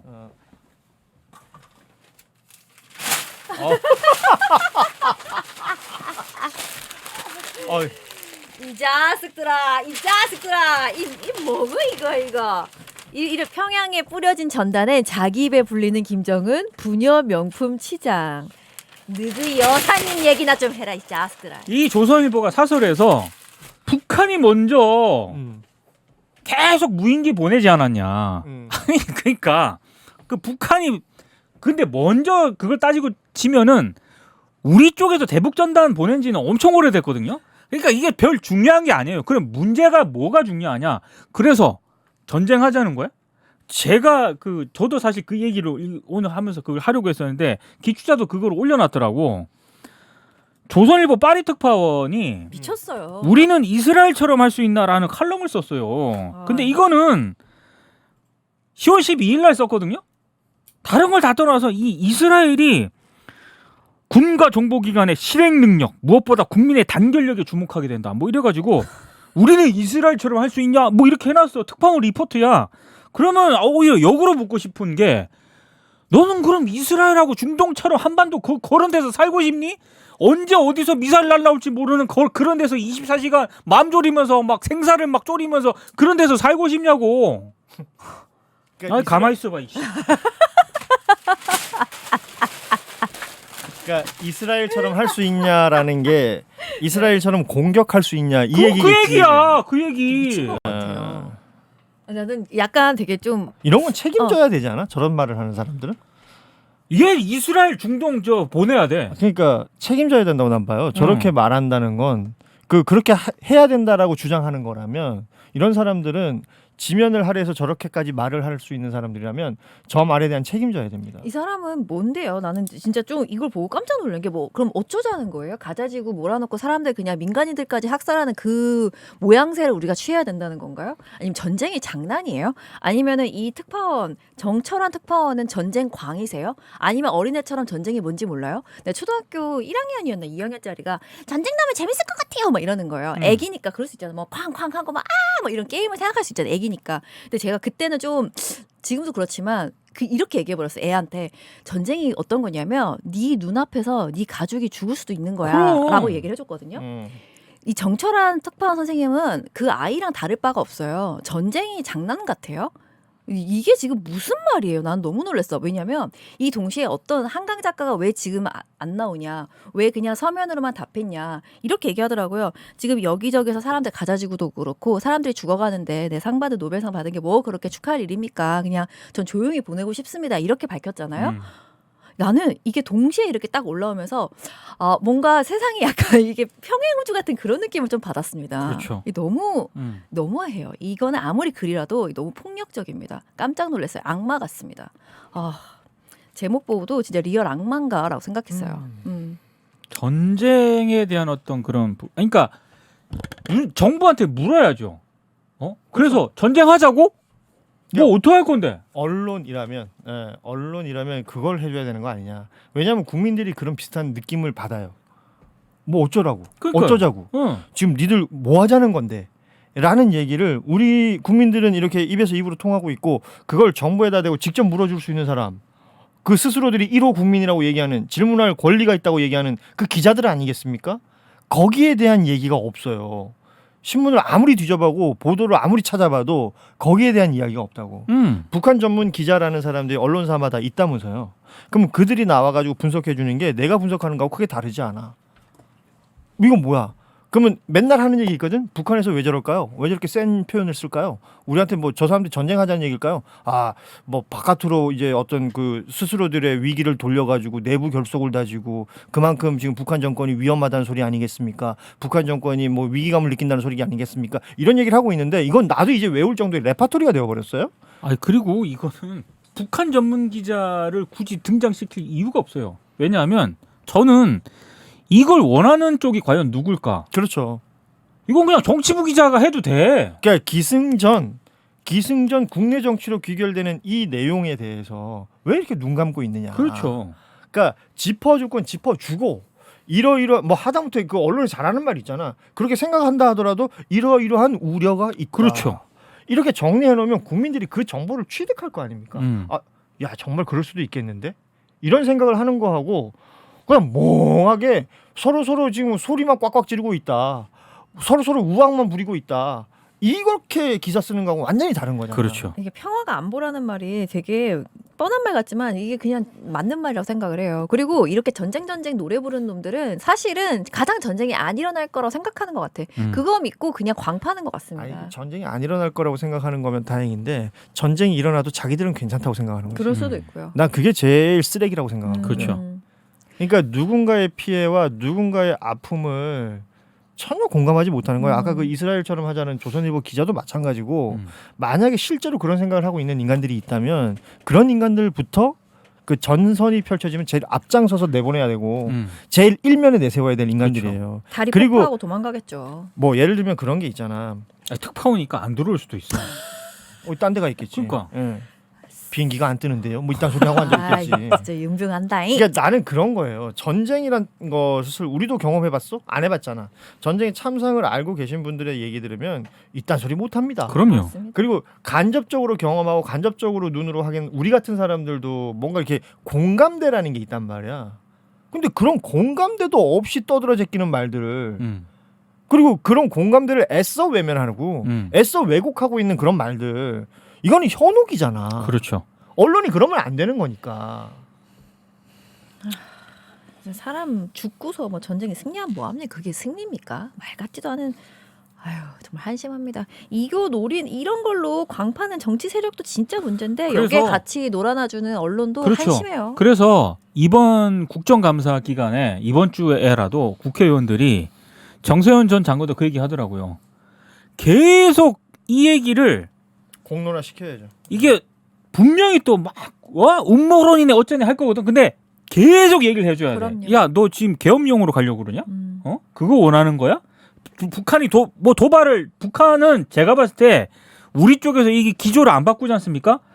장담하는데 합니다, 쟤네들은. 연평도에 저기 포격한 것처럼 쟤네들은 해요. 자, 그러면 그걸 기다렸다가 우리도 대응을 하겠죠? 그럼 위기의식 고조되겠지? 응? 그럼 이제 계엄까지 갈 거 아닙니까? 그 가능성도 열려 있다고 봐야 되는 거 아닙니까? 이 얘기를 저쪽에서 정부나 국힘에서 아무리 무슨 음모론이라 하더라도 계속 떠들어야 됩니다. 그래야 못해요. 맞습니다. 예. 그리고 그 과정에서 젊은 사람들이 다치거나 죽을 수 있잖아요. 단 한 명도 귀하지 않은 목숨이 어딨어요. 그렇죠. 그거를 참을 수가 없어요. 그래서 계속 떠들어줬으면 좋겠습니다. 한강 작가의 노벨문학상과 관련해서 일단 우리가 오늘 조지는 포인트지 않습니까? 네. 그런데 조지기 전에 추천 기사가 하나 있습니다. 뭔가요? 그 매일경제에 음. 김유태 기자가 쓴 한강 단독 인터뷰 기사가 있거든요. 이 기사가 노벨문학상 수상자 선정 발표를 몇 시간 앞둔 그때 인터뷰를 했어요. 그래서 이 기사를 인터뷰 기사를 꼭 한번 읽어보시라. 예, 아주 그 한강 작가가 어떤 생각을 가지고 있고 또 본인의 작품에 대해서 어떤 생각들을 가지고 있는지를 아주 잘.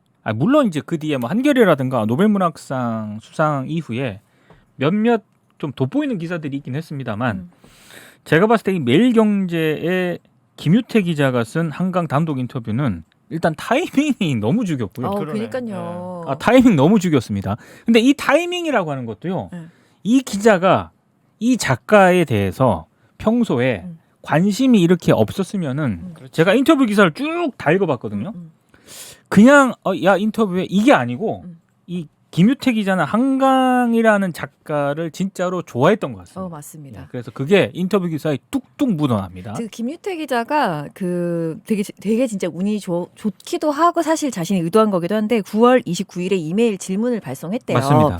근데 10월 10일 딱 두 번째 메일 답변이 왔는데 그리고 10시간 뒤에 노벨상을 수상한 거예요. 맞습니다. 게다가 이분이 보니까 개인 SNS에 자신의 기사를 공유하면서 이제 자기가 어떤 식으로 이제 이 인터뷰를 하게 됐는지를 좀 쫙 서술을 해놨는데 평소에도 독서를 굉장히 많이 하는 기자 같더라고요. 그리고 한강이라는 작가한테도 굉장히 애정이 있는 것 같고 그래서 요건 한번 읽어보시면 굉장히 좋은 매일경제를 늘 까기만 했었는데 요 기사는 참 좋고요. 저도 하나 추천해드리면 중앙일보인데 참 제가 중까무라 추천한 일이 이런 일이 잘 없는데 말이죠. 10월 12일에 나온 기사입니다. 시를 품은 한국소설 특유의 공감문화 세계가 알게 되다라는 기사가 있어요. 여기 들어가서 제가 읽다가 굉장히 공감하는 게 많았는데 제가 몰랐던 사실이 있었어요. 한국이 굉장히 특이한 문화가 있더라고요. 시라는 문화가 그 시를 써서 돈을 받는 작가가 이렇게 있고 시라는 그 장르, 그 문학만 모아서 섹션을 이루어가지고 판매하는 나라가 많지가 않대요. 근데 시라는 게 우리나라 사람들은 모르지만 정말 사랑받는 장르라고 하더라고요. 한국에서만. 그래서 한강 작가가 그 글 쓴 게 굉장히 시적인 산문이라고 평가했잖아요. 그게 이제 우리는 그게 뭐야 이렇게 하지만 그들이 보기에는 굉장히 특이한 문체였던 거예요. 그래서 그런 내용도 담아서 이건 참 읽기가 좋더라고요. 되게 재밌는 기사더라고요. 그래서 여러분들 이거 한번 읽어보시면 굉장히 좋을 것 같아요. 그리고 또 조지기 전에 마지막으로 이 한강 작가의 노벨문학상 때문에 좀 너무 가려지긴 했습니다만 또 한 사람의 어떤 중요한 작가 한 분이 굉장히 의미 있는 상을 받았습니다. 김주혜 작가라고요. 이분이 작은 땅의 야수들이라는 이런 작품으로 러시아 최고권위의 톨스토이 문학상을 수상을 했거든요.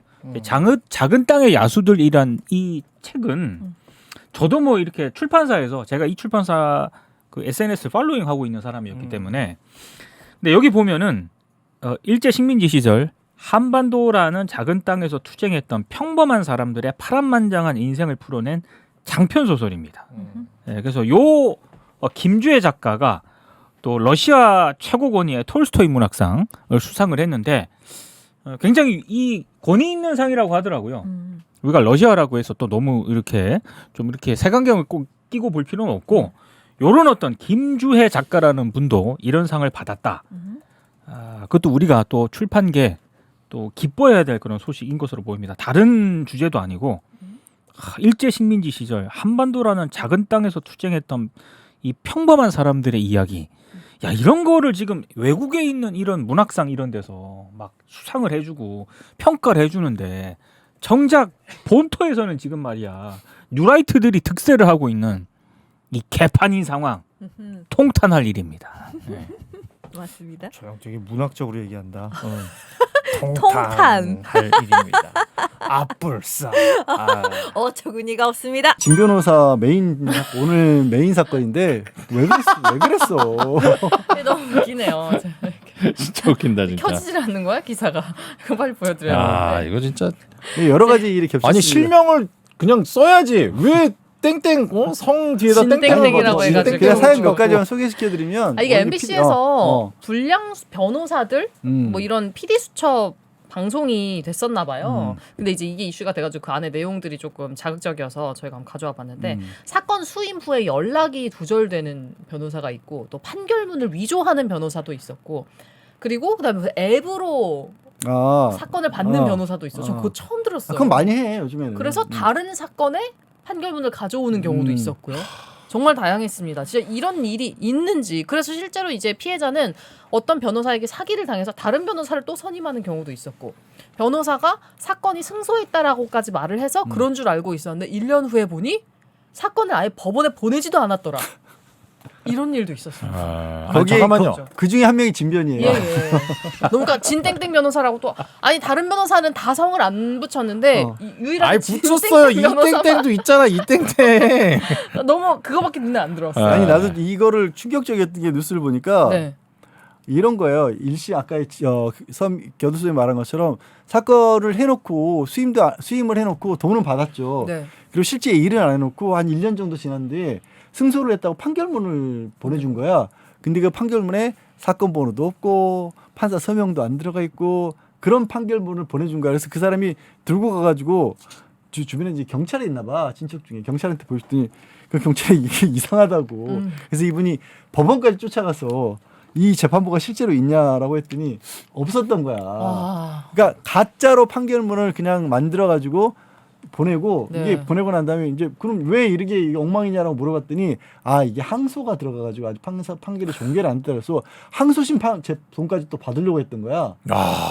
왜냐면 일반인 입장에서는 법적인 용어 잘 모르니까 그렇지. 변호사가 그렇게 말하면 그런 줄 알거든요. 거기에 이제 아까 얘기했던 거 앱으로 지금 뭐 수임을 했다는 게 뭐냐면 요즘에 이제 변호사 숫자가 워낙 많아지고 사실 변호사들도 자기를 알리는 것 자체가 되게 어려울 때가 있어요. 매년 1,500명의 신임 변호사가 이제 그러니까 지금 배출이 뭐 된다고 막말로 합니다. 의대 정원 눌리는 거 가지고 국가가 지금 난리가 나는데 변호사는 이미 포화 상태인데 3만 명 시대. 그렇게 나오고 있는데 그렇게 자기를 알리기도 어렵다 보니까 무슨 일을 많이 하냐면 그 여러 가지 그 에이전시 같은 걸 통해서 이 뭐 외부로 온라인으로 홍보를 되게 많이 세게 합니다. 근데 그러면 돈이 많이 들겠지. 네. 그럼 광고비가 많이 나간 만큼 어떻게 해야 돼? 많이 맡아야 될 거 아니야, 네. 상대적으로. 그러니까 일단 맡고 보는 거야. 아, 그런 경우들이 요즘에 가끔 벌어지고 있어요. 그러니까. 이 사건은 이제 정확하게 좀 자세하게 얘기를 해드리면 네. 사건을 이제 맡고 착수금을 변호사한테 줬어요. 그래갖고 뭐 진행이 되냐 마냐 그리고 뭐 변호사 보수도 주고 뭐 공탁금도 줬다 그래서 한 1,700만 원 정도를 지급했대요.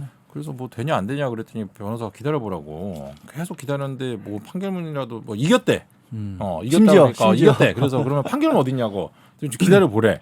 그러고 나서 하도 닥달을 하니까 이제 변호사가 판결문이라고 줬는데 그걸 이제 지가 만든 거예요, 판결문. 지가 판결문을 만들었어. 진짜. 근데 그거 판결문 승소 이게 아니라 되게 복잡하거든요, 판결문도. 그러니까 이 새끼가 그럴 어떤 정성은 또 있었어. 그래갖고 판결문을 줬더니 이 사람이 이겼는데 왜 돈은 어떻게 받아야 되냐. 그러다가 이제 뭐 결국에는 법원에다 물어보니까 아니었다. 그 자세히 얘기를 들어보니까 아예 법원에다가 소장도 안 내고 그냥 아무것도 안 한 거예요. 돈만 받고 그냥 끝. 먹튀죠. 네. 그래서 이 변호사한테 PD수첩 취재진이 물어봤어요. 도대체 이게 뭐냐고, 네. 왜 이렇게 한 거냐 그랬더니 변호사가 또 연락이 됐어요. 변호사 뭐랬는지 알아요? 저도 모르겠어요. 제가 그냥 왜 그런지 모르겠어요. 정신병이 걸렸었나 봐요. 제가 미쳤나 봐요. 이렇게 답하고 말았대요. 정말 충격적이에요. 근데 중요한 건 제가 저는 이 사람이 누군지 알거든요. 같이 재판했대 상대방으로. 네, 제가 어머, 상대방으로 어머. 만났던 사람이 저랑 동갑이에요. 네. 근데 되게 그냥 그때도 딱 보기에 약간 좀 이상하다라는 보였어? 느낌은 들었는데 막 이 정도일 거라고는 상상도 못했죠, 진짜. 저 그 변호사 생각났어요. 예전에 뭐 자기가 뭐 심리적으로 안 좋아가지고 재판 안 나간 여자 변호사 있지 않았어요? 공경의 변호사. 예, 예. 네, 아니 그 사람은 뭐 그런 사람도 이미 생각이 나더라고요. 그 사람은 제명되지 않았나요? 지금- 그 정도면 제명이 무조건 돼야 되는 그러니까 거고. 이 변호사 같은 경우는 그런 일을 저지르고 나서 이제 경찰에 찾아서 걸렸잖아요. 그럴 때 알고 봤더니 후배 변호사를 통해서 또 변호 일을 하고 있더라고요. 그리고 이미 왜냐하면 이 사람이 이미 뭐 돈을 안 돌려주고 그래갖고 징계를 이미 받은 상태였어요. 그러니까 업무가 정지가 된 네. 상태였어요. 그러니까 이 사람은 이제 변호사 자격증 이런 인간은 날려버려야죠. 네. 이거 완전 미친놈이에요. 안 그래도 미친놈. 변호사 많은데 이런 것들까지 다 품어줄 수는 없잖아요. 빨리빨리 쳐내야지. 정확히 정신병이 아니라 내가 번아웃이 와서 공경의 변호사랑 너무 똑같은 멘트 아니에요? 자기 번아웃 나서 그래서 아니 공경이랑 다른 건 있지. 나 그냥 차라리 감옥에 좀 가 있으면 정신 좀 차릴 것 같다라고 본인이 지가 그렇게 얘기를 한 미치겠다, 거야. 진짜. PD한테. 아, 근데 저 일단 이 관련해서 이렇게 어이없고 정말 뭐 같이 어찐 업종이 있는 사람으로서 참 죄송하지만 네. 이런 거를 막기 위해서라도 첫째 이런 오해들 하는 분들 계세요. 흔한 오해가 변호사한테 맡기기만 하면 그 다음부터는 알아서 변호사가 다 할 거라고 생각하는 분들 맞아요. 계세요. 드라마처럼 변호사가 내 뭐 회사나 이런 데 집까지 찾아와가지고 뭐 뒤지고. 자료도 다 찾아주고 근데 그게 아니라 변호사가 끊임없이 요구를 합니다. 그때 당시에 있었던 일 그리고 변호사 나름으로 법적으로 정리를 하다가 필요한 자료가 있으면 달라고 이런 걸 안 물어보는 변호사가 있어요. 이상한 거예요. 근데 이분도 1년씩이나 그걸 안 물어보거나 안 봤다는 거예요. 그리고 법원에 뭐 서면이 가거나 소장을 내거나 이럴 때 자 제가 이런 식으로 제출을 할 건데 문제 있으면 맞는지 틀린지 보시고 혹시 더 추가하고 싶으신 거 있으면 저한테 알려주십시오 라고 연락을 취하는 겁니다. 그 연락이 안 되면 일단 의심해 봐야 돼요. 그러니까 이게 그 법률 드라마의 폐해예요. 정말 변호사들이 드라마에서 너무나 이리 뛰고 발로 뛰고 이리 뛰고 저리 뛰고 하잖아요. 거기다가 소년 심판 이런 거 보면은 김혜수 씨 판사인데 현장에 막 뛰어들잖아요. 형사야. 형사도 요즘 형사도 그렇게 안 해. 갑자기 말도 안 되는 소리예요. 그것 때문에 많은 분들이 이제 오해를 하실 수 있는 것 같아. 와, 진짜. 근데 그걸 그렇게 안 하면 환불. 이러면 보상이나 환불이 되나요? 환불은 사실 결국 그 사람한테 그 변호사한테 이제 달라고 해야 되는. 이거는 당연히 사기죄로 고소를 해야 되고 뭐 공문서 위조, 사기 뭐 이런 걸로 다 해서 당연히 이 사람 제 생각엔 진짜 재수 없으면 감옥까지 갈 수도 근데 가야 돼 이거. 공문서 진짜 위조가 안 나쁜 될 놈이야. 것 같아. 왜요? 얘 직인을 안 찍었어. 야, 위조도 이제 부실하게 하면은 위조법에 안 걸리나 보죠? 알았던 것 같아. 서면 날인을 해야지 문서가 완성이 되는데. 맞네. 변호사니까 법을 또 알아가지고. 직인을 안 찍었어. 하긴 판사 이름도 없는 사람이라면 어. 와, 그러면은 대박이다. 공문서 위조가 아이고. 근데 뭐야. 이게 이제 대한변호사협회 징계위원회에서 결정을 했는데 보니까 징계 중에 81%가 경징계래요. 그래서 과태료를 내면 다시 변호사 활동을 할 수가 있대. 아니 근데 81%가 경징계라는 게 생각보다 징계가 또 까다롭게도 돼요. 그래요? 저 같은 경우는 그 변호사 초기에 나도 징계를 받았어. 뭐 어떤 걸로? 그러니까 전문이란 말도 함부로 쓰면 안 되거든. 네. 근데 우리 그 시절에는 그 시절에 네. 2011년이었나? 2011년 우리 직원이 이제 뭘 파산 뭐 이런 걸 그때 한참 파산이 많아가지고 걔가 영업을 해서 사람을 좀 모으겠답시고 전문 변호사란 말을 써버린 거야. 전문이 아니었는데 또 그 직원이 그 실수하는 바람에 500만 원 냈어 나 아무것도 안 했는데. 근데 이제 그런 것들도 다 굉장히 까다롭게 징계를 하는데 이렇게 이제 이건 왜 없냐면 이런 경우가 안 드러나냐면 이런 어처구니 없는 짓을 저지르는 경우는 진짜 없어. 흔하지 않죠. 진짜 이건 없어. 명백하게 변호사의 그 품위를 완전 망친 거잖아요. 보통 이제 그 대한변협 사이트에 들어가면 징계된 변호사 이름도 다 나오고요. 네. 징계 사유 거기에 이제 과태료 얼마 부과되는지 이런 것들 다 나와요. 근데 대부분이 뭐냐면 제일 많은 게 이제 음주운전. 음주운전 뭐 과태료 한 200, 300 이렇게 나오고 나머지는 이제 진짜 좀 좀 심각한 건 뭐 항소 기간을 시간. 놓친다거나 아니면은 의뢰인한테 줘야 될 돈을 자기가 받아갖고 챙기거나 뭐 이런 것들. 그래서 거기 보면 이제 제명도 나와 있어요. 제명된 사람들도 나와 그러면은 있고. 이제 네. 변호사를 선임하기 전에 미리 그걸 찾아볼 수도 있는 건가요? 당연히 찾아볼 수 당연히지. 있죠. 찾아보려면. 그러니까 대한변호사협회에 로그인해가지고 그 변호사 이름 검색하면 정보가 기본적으로 나오고 지금 얘기한 징계 사유 같은 것도 나오고. 그래서 아니 JJ 리님이 변호사 많다고 징징거리지 말고 징계만 확실해도 수급 조정 되겠다고 했는데 그걸로는 안 돼요. 지금은 사실 변호사가 너무 많아져서 아. 솔직히 이제 변호사가 너무 많아지니까 변호사들 사이의 경쟁이 진짜 너무 격화돼 있거든요. 근데 그 와중에 이제 대형 펌들은 원래부터 이제 걔네들의 어떤 그 바운더리가 있고 뭐 회사 큰 회사라든지 뭐 국가 기관 뭐 이런 데서 하고 이제 그런 사건을 못 따는 이제 개인 변호사들 아니면은 이제 그냥 일반적인 법무법인들 이런 데들이 서로 경쟁을 하다가 최근에는 어떤 펌이 생겼냐면요. 네트워크 펌이라는 데가 생겼어요. 네트워크 펌은 뭐냐면 법무법인을 하나를 만들어서 뭐 지방 뭐 어디 도시별로 막 엄청 많이 만들어 갖고 걔네들을 하나로 모아서 이제 같이 광고비를 엄청 쏟아붓는 거예요. 그러니까 혼자 하면 광고를 많이 못 하는데 십시일반으로 이제 걷어서 하면은 그래서 그 네트워크 펌이 이혼도 전문이고 형사도 전문이고 뭐 상속도 전문이고 다 전문이야. 요게 아까 제가 말씀드린 백화점 스타일인 거예요. 네. 그래서 각자 다 따로따로 하는데 실제로는 서로 관여도 안 하고요. 거기 대표 변호사로 이름 그럴듯하게 올려 있는 사람 있죠. 아예 몰라요 주변 변호사들. 근데 나름의 그냥 생존 방식이네요. 나름의 생존 방식이지. 그래서 그 네트워크 펌들이 광고비를 엄청 쏟아부어서 그냥 개인 변호사들은 광고를 해서 사건을 가져올 수가 없어요. 그러니까 사실 이제는 그 네트워크 펌들을 이기고 뭔가 잘하려면 이제 진짜 막 특화된 뭐 그런 그 파트너 굿파트너 네네네. 그런 변호사처럼 완전히 그런 데서 엄청 유명해져서 사건을 이렇게 뭐 쓸어 담거나 그렇지 않고서는 사실은 개인 변호사들이 살아남기 힘들고 그럼 솔직히 저런 네트워크 펌에 있는 변호사들은 다 믿을만한가요? 그거는 그게 문제죠. 함정이지. 그게 그거는 함정. 제가 알 수 알 없죠. 수 없지. 저기 보면 저거 우리 제작진 지금 상황이 이렇게 지금 설명을 어디서 이제 구글 같은 데서 찾아나 봐요. 근데 네트워크 폼은 여러 지역에 펴져 있는 변호사들과 협업을 할 수 있다는 전혀. 장점이 있다는 협업 없어요. 네. 협업 안 해요. 그냥 개인 플레이 하겠죠. 다 개인 플레이예요. 그냥 여기 주식회사 대한법무법인 하면 대한이라는 이름만 쓰지 나의 담당 변호사 외에 다른 사람들을 보고 거기에 사건을 맡길 일은 전혀 없어요. 저 약간 데이팅 앱 같은 느낌이 아닌가요? 변호사를 그냥 앱에서 이렇게 그런 찾는 맞아. 느낌이. 맞아. 저는 사실 비슷하네. 네트워크 펌이 정말 많은데 네. 네트워크 펌을 상대로 만나면 너무 좋아해요. 저는. 왜냐하면 상대방 변호사로? 상대방 변호사로 만나면 그쪽은 이제 뭐냐면 사건을 많이 맡아서 빨리 끝내야 되거든요. 그때 기장이 그러니까 조정으로 끝낼 확률도 높고 우리가 요구하는 걸 많이 잘 들어줘요. 이건 어쨌든 제 경험에서 네. 비롯된 얘기니까. 근데 어쨌든 또 개인 의뢰인들 당사자 입장에서는 너무 이렇게 사건을 이제 막 공장처럼 돌리니까 제대로 안 될 가능성도 있는 거죠. 그 사실 저렇게 어느 직종이든 네트워크를 해가지고 여러 명이 모여 있는 곳이 그렇게 좋지가 않은 게 아나운서들도 똑같아요.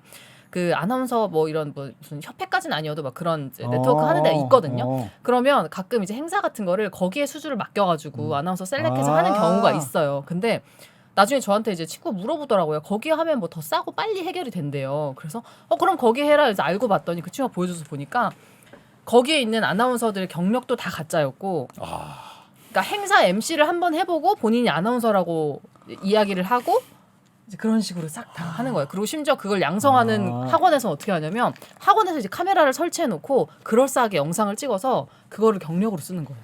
야, 맛있네. 야, 그건 사기인데 거의? 근데 그걸 아무도 모르고 그 곳에 있는 사람들의 이제 아나운서를 데려다 쓰고 심지어 그 협회가 어떤 식으로 페이크까지 치냐면 이름난 아나운서들 있잖아요. 한두 명을 돈 받고 돈 주고 데려와서 얼굴 마담으로 쓰면서 이런 애도 있어 우리. 그리고 그 밑에 있는 아나운서들은 다 이름만 아나운서인 거야.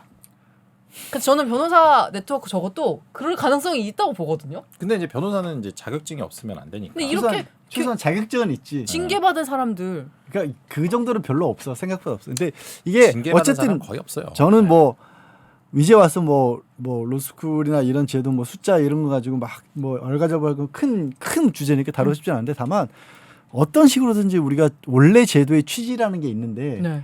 그게 참 실제 현실에 맞춰서 제대로 운영되기가 참 어려워. 맞아. 그러니까 이것도 그냥 단적으로 아주 쉽게 말하면 그렇게 숫자를 늘려서 법률 서비스를 받는 분들의 입장에서 편의와 이런 것들을 제공하기 위한 거였잖아. 사실은 별로 달라진 더 안 좋아지면 안 좋아진 건 별로 없는 것 같아. 군과 정보기관의 실행 능력 무엇보다 국민의 단결력에 주목하게 된다. 뭐 이래가지고 우리는 이스라엘처럼 할 수 있냐? 뭐 이렇게 해놨어. 특파원 리포트야. 그러면 오히려 역으로 묻고 싶은 게 너는 그럼 이스라엘하고 중동처럼 한반도 그런 데서 살고 싶니? 언제 어디서 미사일 날라올지 모르는 그런 데서 24시간 맘 졸이면서 막 생사를 막 졸이면서 그런 데서 살고 싶냐고. 그러니까 아니 가만히 있어봐. 이씨.